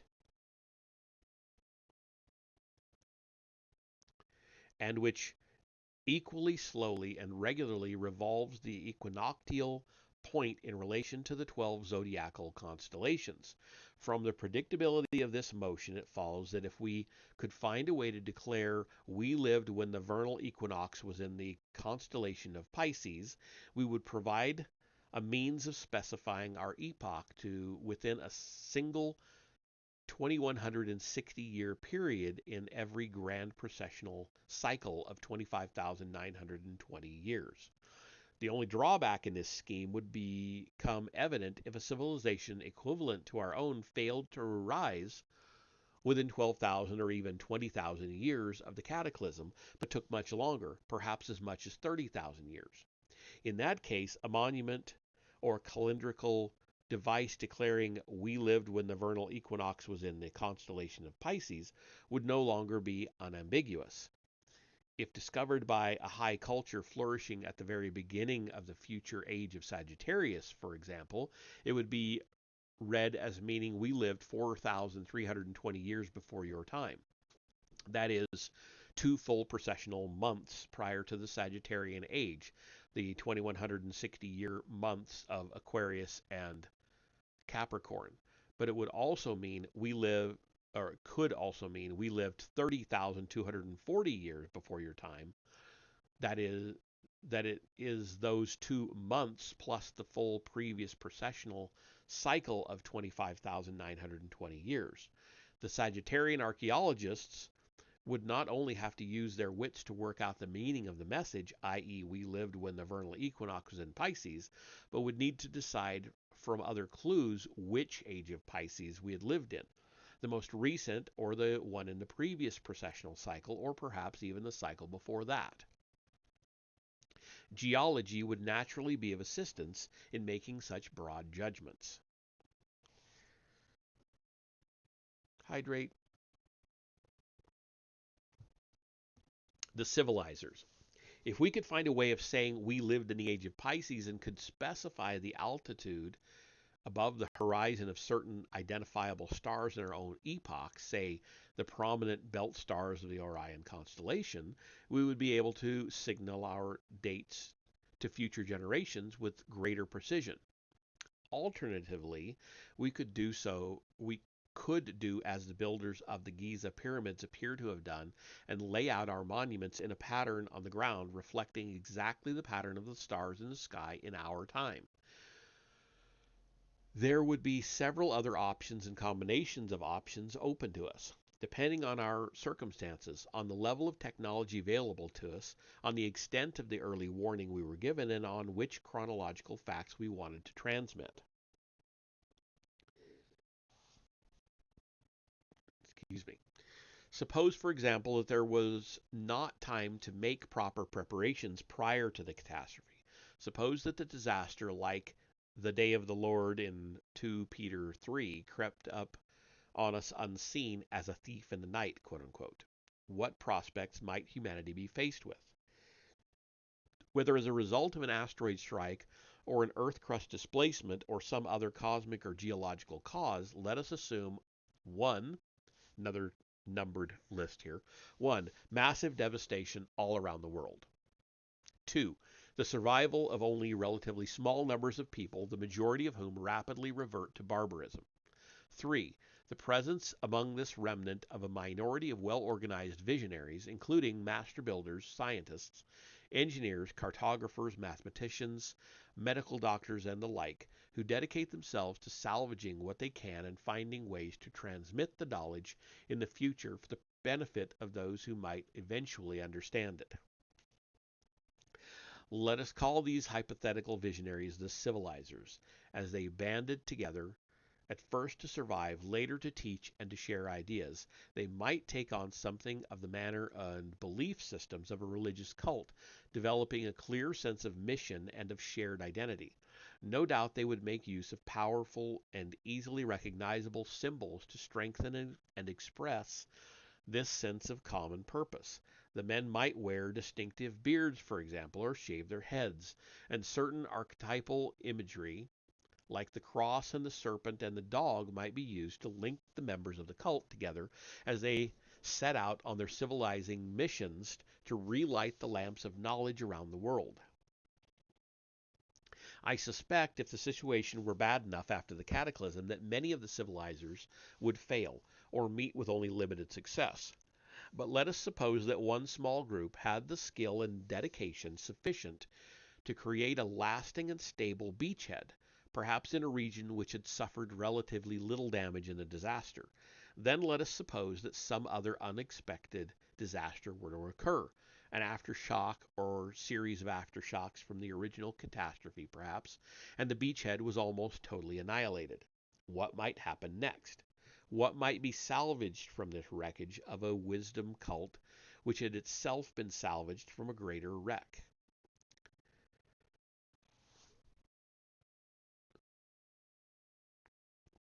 Transmitting the essence. If the circumstances were right, it seems possible that the essence of the cult might survive.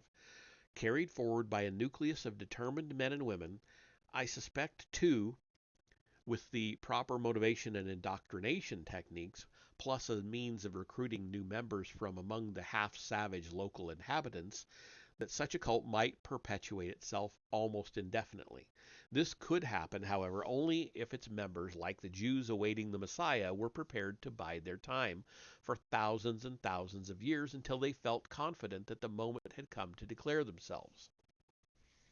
If they did that, and if their sacred objective were indeed to preserve and transmit knowledge to some evolved future civilization, it is easy to imagine how the cult members might be described in terms similar to those used for the Egyptian wisdom god Thoth, who was said to have, quote, succeeded in understanding the mysteries of the heavens and to have revealed them by inscribing them in sacred books which he then hid here on earth, intending that they should be searched for by future generations, but found only by the fully worthy.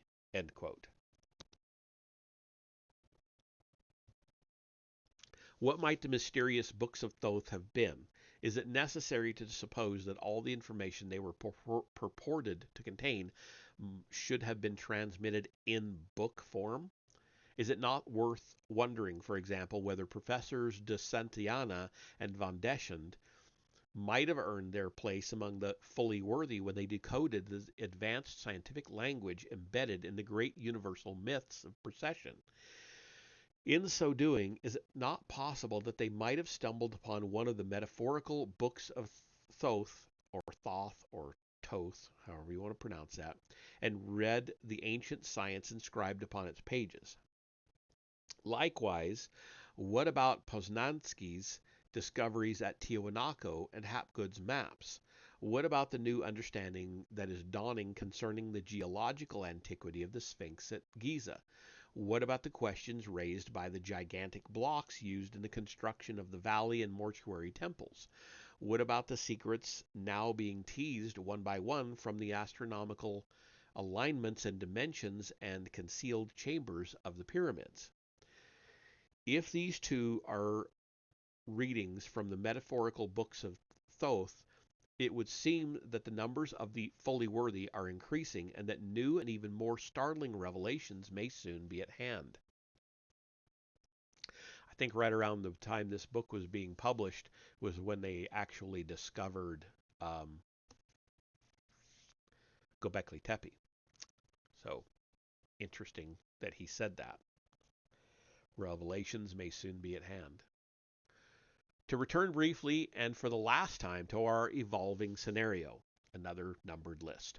1. At the beginning of the 21st century of the Christian era, near the cusp of the age of Pisces and the age of Aquarius, civilization as we know it is destroyed. 2. Among the devastated survivors, a few hundred or a few thousand individuals band together to preserve and transmit the fruits of their culture's scientific knowledge into a distant and uncertain future. 3. These civilizers split into small groups and spread across the globe. 4. By and large, they fail and perish. Nevertheless, in certain areas, some do succeed in making a lasting cultural impression. 5. After thousands of years and perhaps several false starts, a branch of the original wisdom cult influences the emergence of a fully fledged civilization. Of course, the parallel for this last category is once again to be found in Egypt.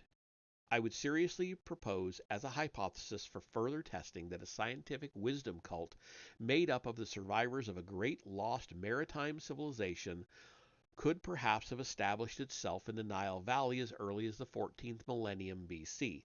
The cult would have been based at Heliopolis, Giza, and Abydos, and perhaps at other centers as well, and would have initiated Egypt's first agricultural revolution. Later, however, beaten down by the huge floods and other disturbances of the earth, which took place in the 11th millennium BC, the cult would have been obliged to cut its losses and withdraw into the turmoil of the Ice Age until the turmoil of the Ice Age was over, never knowing whether its message would survive the subsequent dark epochs.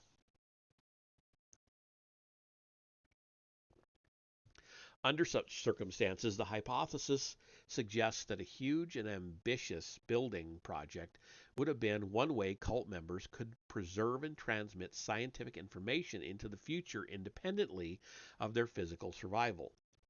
In other words, if the buildings were large enough, capable of enduring through immense spans of time, and encoded through and through with the cult's message, there would be hope that the message would be decoded at some future date, even if the cult had by then long since ceased to exist.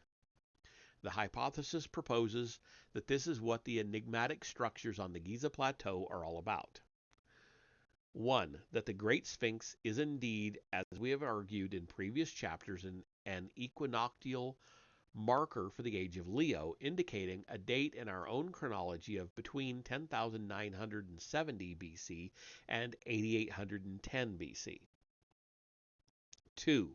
That the three principal pyramids are indeed laid out in the relation to the Nile Valley to mimic the precise dispositions of the three stars of Orion's belt in relation to the course of the Milky Way in 10,450 BC.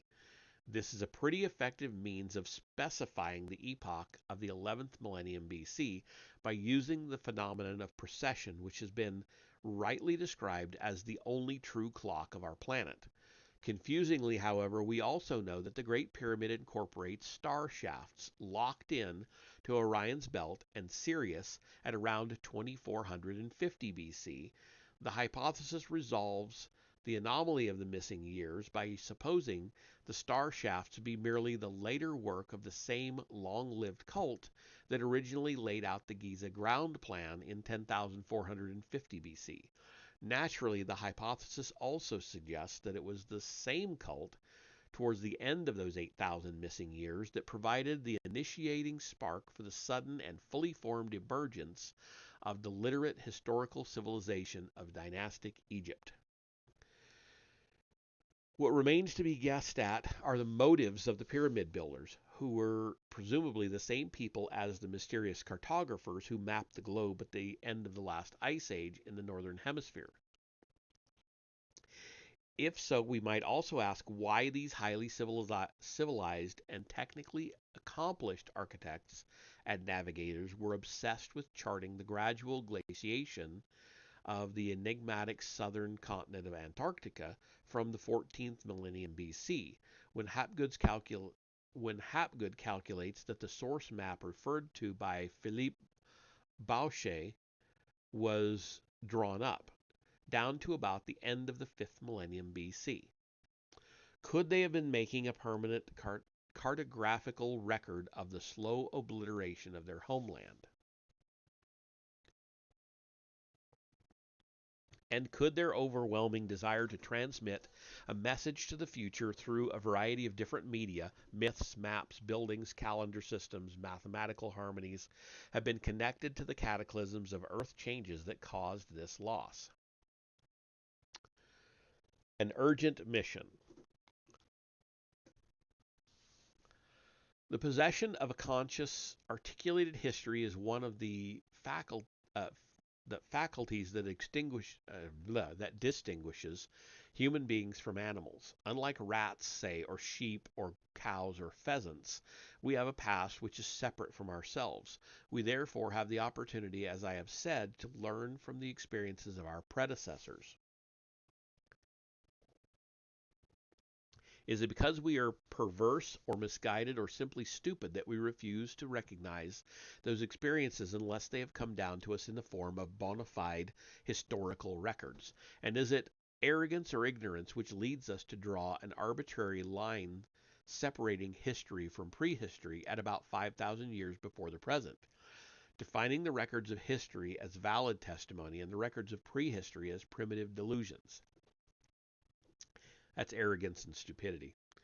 At this stage in a continuing investigation, my instinct is that we may have put ourselves in danger by closing our ears for so long to the disturbing ancestral voices which reach us in the form of myths. This is more an intuitive than an irrational feeling, but it is by no means unreasonable. My research has filled me with respect for the logical thinking, high science, deep psychological insights, and vast cosmographical knowledge of the ancient geniuses who composed those myths and who, I am now fully persuaded, descended from the same lost civilization that produced the map makers, pyramid builders, navigators, astronomers, and earth measurers whose fingerprints we have been following across the continents and oceans of the earth. Since I have learned to respect those long forgotten and still only hazily identified Newtons and Shakespeares and Einsteins of the past ice age, I think I would be foolish to disregard what they seem to be saying. And what they seem to be saying to us is this: that cyclical, recurrent, and near total destructions of mankind are part and parcel of life on this planet. That such destructions have occurred many times before, and that they will certainly occur again.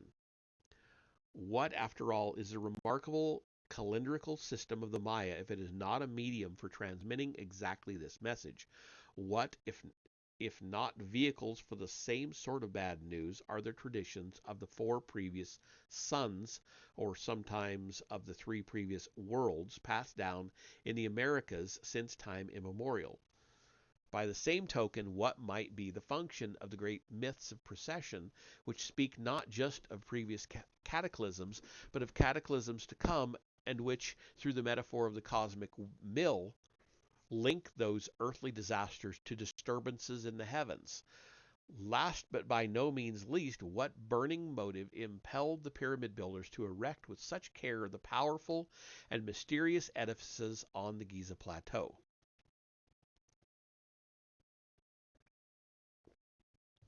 Yes, they were saying Kilroy was here, and yes, they found an ingenious way to tell us when they were here.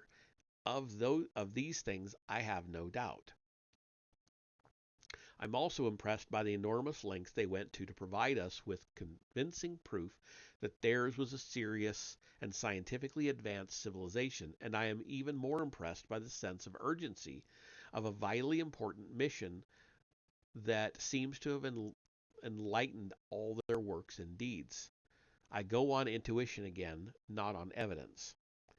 It's my guess that their underlying objective could have been to transmit a warning to the future, and that this warning could be to do with a global cataclysm, perhaps even a recurrence of the same cataclysm that so clearly devastated mankind at the end of the last ice age, when, quote, Noah saw that the earth had tilted and that its destruction was near, and cried out in a bitter voice, "Tell me what is being done on the earth, that the earth is so afflicted and shaken."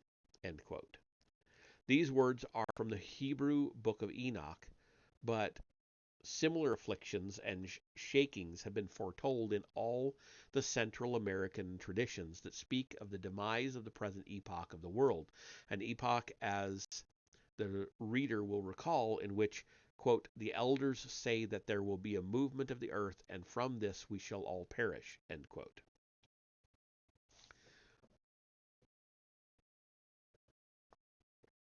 The reader will also not have forgotten the date calculated by the ancient Maya calendar for the end of the world, which is, we all know, didn't happen. But when he was writing this, people thought it was. So here, quote, the day will be 4 Ahau, 3 Kankin, corresponding to 23 December AD 2012, and it will be ruled by the sun god, the ninth lord of the night. The moon will be 8 days old, and it will be the third lunation in the series of 6. End quote. In the Mayan scheme of things, we are already living in the last days of the earth. In the Christian scheme of things, too, the last days are understood to be upon us. According to the Watchtower Bible and Tract Society of Pennsylvania, quote, "This world will perish just as surely as did the world before the flood. Many things were foretold to occur during the last days, and all of these are being fulfilled. This means that the end of the world is near." End quote. Similarly, the Christian psychic Edgar Cayce prophesied in 1934 that around the year 2000, quote, "There will be a shifting of the poles. There will be upheavals in the Arctic and the Antarctic that will make for the eruption of volcanoes in the torrid areas. The upper portion of Europe will be changed in the twinkling of an eye. The earth will be broken up in the western portion of America. The great portion of Japan must go into the sea." End quote.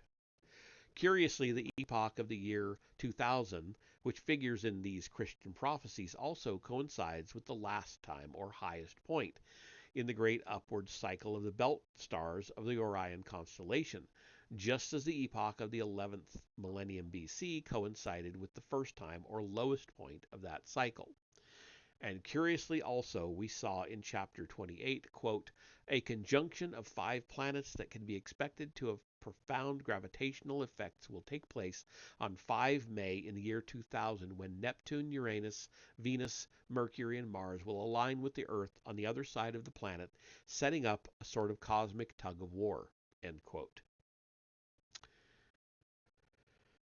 Could I remember when they were talking about that, but I don't remember anything major going on. Nothing, like nothing actually happened that we're aware of.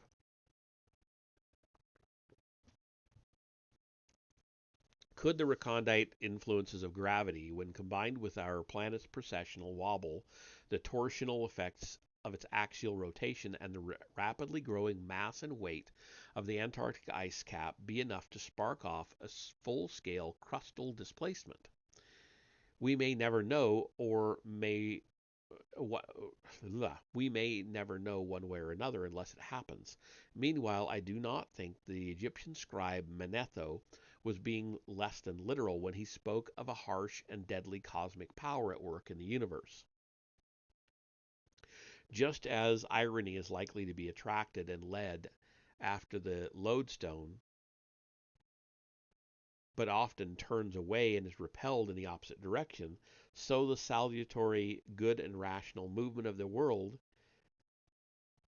at one time attracts, conciliates, mollifies that harsh power. Then again, when the latter has recovered itself, it overthrows the other and reduces it to helplessness. End quote. If I forgot to say quote at the beginning, it was just as iron. In short, through metaphors and allegories, I suspect the ancients may have tried to find many ways to tell us exactly when and why the hammer of global destruction is going to strike again. I therefore think that 12,500 years of the pendulum that or after 12,500 years of the pendulum, that it would only be wise for us to devote more of our resources to studying the signs and messages that have come down to us from the dark and terrifying period of amnesia which our species calls prehistory. We're getting there. A speeding up of physical research at the Giza Plateau would also be highly desirable, not only by Egyptologists determined to resist any threat to the scholarly status quo, but by eclectic teams of investigators who could bring some of the newer sciences to bear on the challenges of this most enigmatic and impenetrable of sites. The chlorine 36 rock exposure dating technique mentioned in Chapter 6, for example, looks like a particularly promising means of resolving the impasse over the antiquity of the pyramids and the Sphinx. Likewise, if the will is there, then a way can be found to get through to whatever lies beyond the little door concealed in the Great Pyramid 200 feet up the southern shaft of the Queen's chamber. At the same time, serious efforts should be made to investigate the contents of the large, square-edged, and apparently man-made cavity in the bedrock deep beneath the paws of the Sphinx that was discovered when a seismic survey was carried out at the site in 1993. Last but not least, far away from Giza, I suspect that our efforts might also be repaid if we were to undertake a proper investigation of the subglacial landscapes of Antarctica. Much the most likely continent to hide the complete remains of a lost civilization.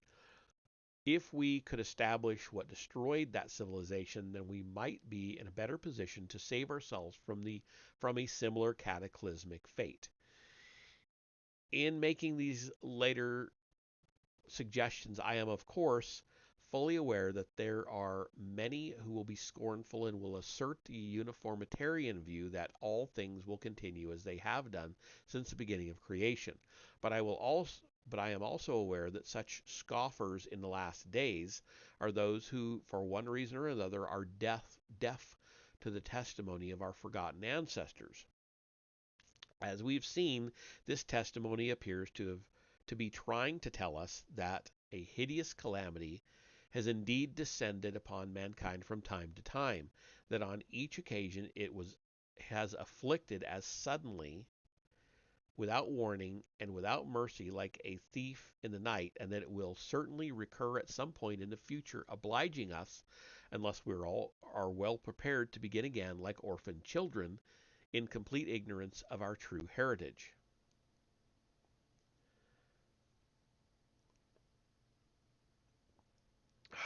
We're almost there. More than I want to read, but we're going to finish it. We're going to finish it. Walking in the Last Days. Hopi Indian Reservation, May 1994. Across the high plains of Arizona, for days and days and days, a desolate wind had been blowing. As we drove across those plains towards the tiny village of Shungopovi, I went over in my mind all I had seen and done in the previous 5 years. My travels, my research, the false starts, the dead ends I had encountered, the lucky breaks, the moments when everything had come together, the moments when everything seemed about to fall apart. I had traveled a long road to get here, I realized, far longer than the 300-mile freeway that had whisked us up into these austere badlands from Phoenix, the state capital, nor did I expect to return with any great degree of enlightenment. Nevertheless, I had made this journey because the science of prophecy is still believed to be alive among the Hopi, Pueblo Indians distantly related to the Aztecs of Mexico, whose numbers have been reduced by attrition and misery to barely 10,000, like the ancient Maya, whose descendants all across the Yucatan are convinced that the end of the world is coming in the year 2000, y pico and a little. The Hopi believe that we are walking in the last days with a geological sword of Damocles hanging over us. According to their myths, as we saw in chapter 24, quote, the first world was destroyed as a punishment for human misdemeanors by an all-consuming fire that came from above and below. The second world ended when the terrestrial globe toppled from its axis and everything was covered with ice. The third world ended in a universal flood. The present world is the fourth. Its fate will depend on whether or not its inhabitants behave in accordance with the Creator's plans. End quote. I had come to Arizona to see whether the Hopi thought we were behaving in accordance with the Creator's plans. The end of the world.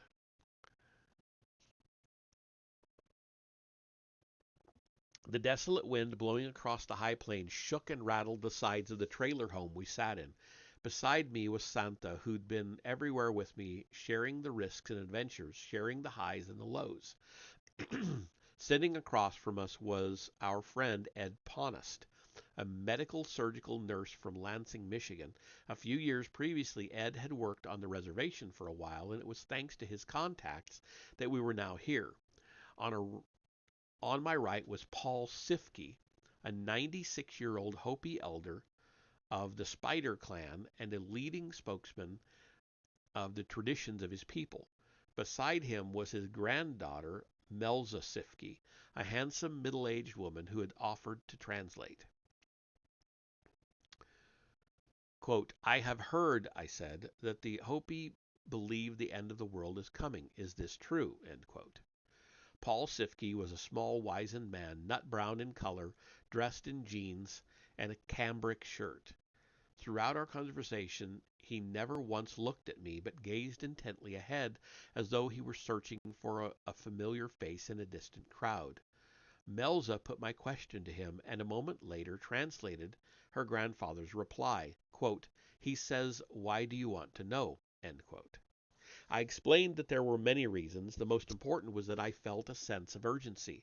Quote, my research has convinced me that there was an advanced civilization long, long ago that was destroyed by a terrible cataclysm. I fear that our own civilization may be destroyed by a similar cataclysm. End quote. There followed a long exchange in Hopi, then this translation. Quote, he said that when he was a child in the 1900s, there was a star that exploded, a star that had been up there in the sky for a long while, and he went to his grandfather and asked him to explain the meaning of this sign. His grandfather replied, this is the way our own world will end, engulfed in flames. If people do not change their ways, then the spirit that takes care of the world will become so frustrated with us that he will punish the world with flames, and it will end just like the star ended. End quote.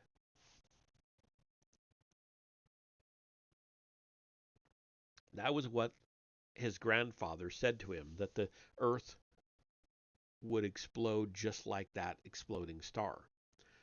Quote, so the feeling is that this world will end in fire, and having viewed the world for the past 90 years, does he believe that the behavior of mankind has improved or worsened? End quote. Quote, he says it has not improved, but we're getting worse, end quote. I'm going to stop saying quote, end quote. These are all quotes. It's a conversation. So in his opinion, then, the end is coming. He said that the signs are already there to be seen. He said that nowadays nothing but the wind blows, and that all we do is have a weapon pointed at one another. That shows how far apart we have drifted and how we feel toward each other now. There are no values anymore, none at all, and people live any way they want without morals or laws. These are the signs that the time has come. Melza paused in her translation, then added on her own account, this terrible wind, it dries things out. It brings no moisture. The way we see it, this kind of climate is a consequence of how we're living today, not just us, but your people as well. I noticed that her eyes had filled with tears while she was talking. I have a cornfield, she continued, that's really dry, and I look up into the sky and try to pray for rain, but there is no rain, no clouds even. When we're like this, we don't even know who we are. There was a long moment of silence, and the wind rocked the trailer, blowing hard and steady across the mesa as evening fell upon us. Fell around us. I don't know where I got upon. I said quietly, please ask your grandfather if he thinks that anything can now be done for the Hopi and for the rest of mankind. The only thing he knows, Melza replied when she had heard his answer, is that so long as the Hopi do not abandon their traditions, they may be able to help themselves and to help others. They have to hold on to what they believed in the past. They have to preserve their memories. These are the most important things. But my grandfather wants to tell you also, and for you to understand, that this earth is the work of an intelligent being, a spirit, a creative and intelligent spirit that has designed everything to be the way it is. My grandfather says that nothing is here just by chance, that nothing happens by accident, whether good or bad, and that there is a reason for everything that takes place. At the millstone grinding. This is the last couple of paragraphs and we're done.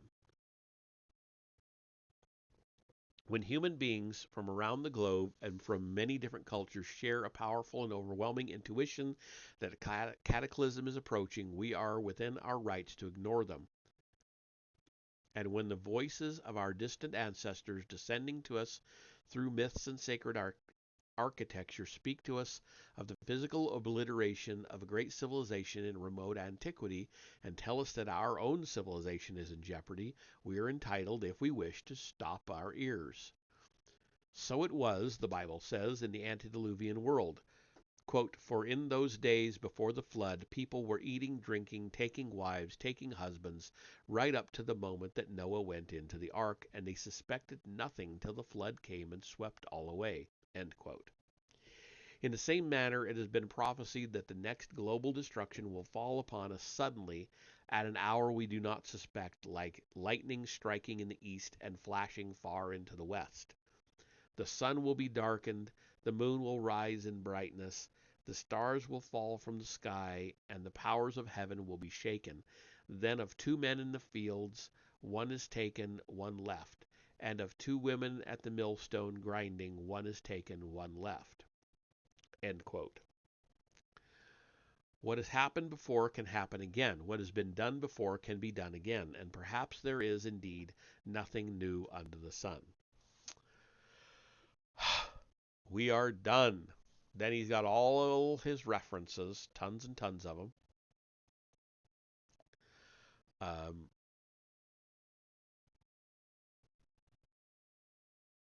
for every chapter, which of course I am not going to read through. If you want to read those, get the book and read it your dang self. Um, just flipping through them here.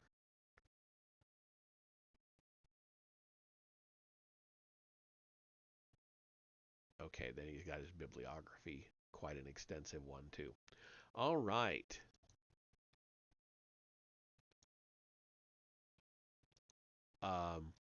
I was just going to see. Here we go. I was going to show a couple of these maps again. So if you're not familiar with them, this is the Piri Reis map and a drawing of the just the out kind of the outline of it. Um, but this is one of the maps he was talking about. Um,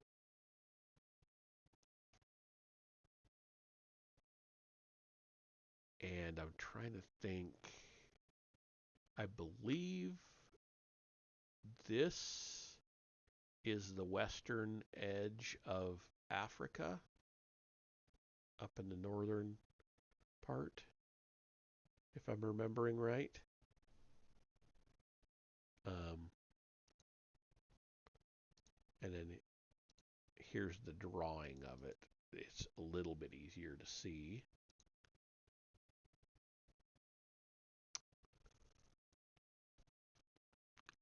Like I was saying, right here, I think is the western edge of Africa. But I might be wrong. I don't know. Um,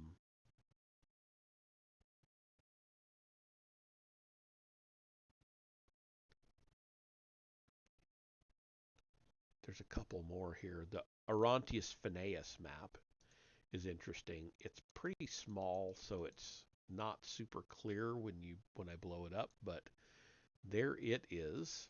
This is the one he was talking about that was published in the 15 whatever it was. I forget the exact year, but it's interesting. So this, to me, this is Antarctica. This would be the southern tip of Southern America, of South America. Sorry, Southern America. This is Africa and Europe.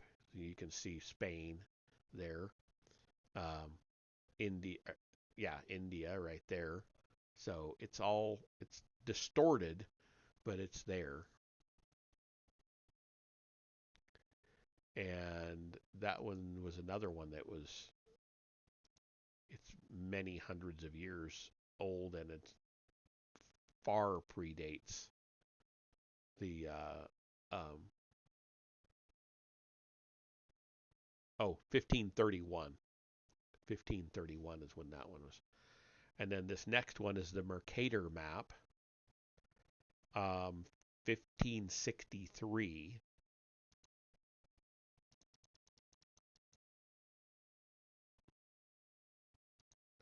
Okay, so again, kind of the same perspective. Here we have Antarctica, here's South America, here's the southern tip of Africa. You can see India sticking out there. There's the Mediterranean right there. Oh. Anyway, you get an idea of what I was talking about, or what he was talking about with these different maps. Oh, here's one more. This will be the last one I show, and then I'm going to go ahead and end the reading. But this is the Bauche map. Um, I don't see right off. Oh, 1737. So it still predates the modern discovery or rediscovery, as the case may be, of Antarctica, and it actually shows Antarctica without the ice with this big. It's actually two different land masses. Here again is South America. There's Africa. This would be probably Australia over here, I would think. But yeah, it's centered on Antarctica and the South Pole. So, all right, that's enough of that. Um, I I have quite enjoyed this book actually. It's the first book of Graham Hancock's I've ever read. It was a good read. I kind of want to go back and read the one he was talking about that came before this one. Um, and maybe I will eventually. But the next book I read is going to be The Problem of Slavery in the Age of Revolution by David Bryan Davis. I'll start that on Friday. So I will see you all in the next one. And yeah, that's it. Have a good night.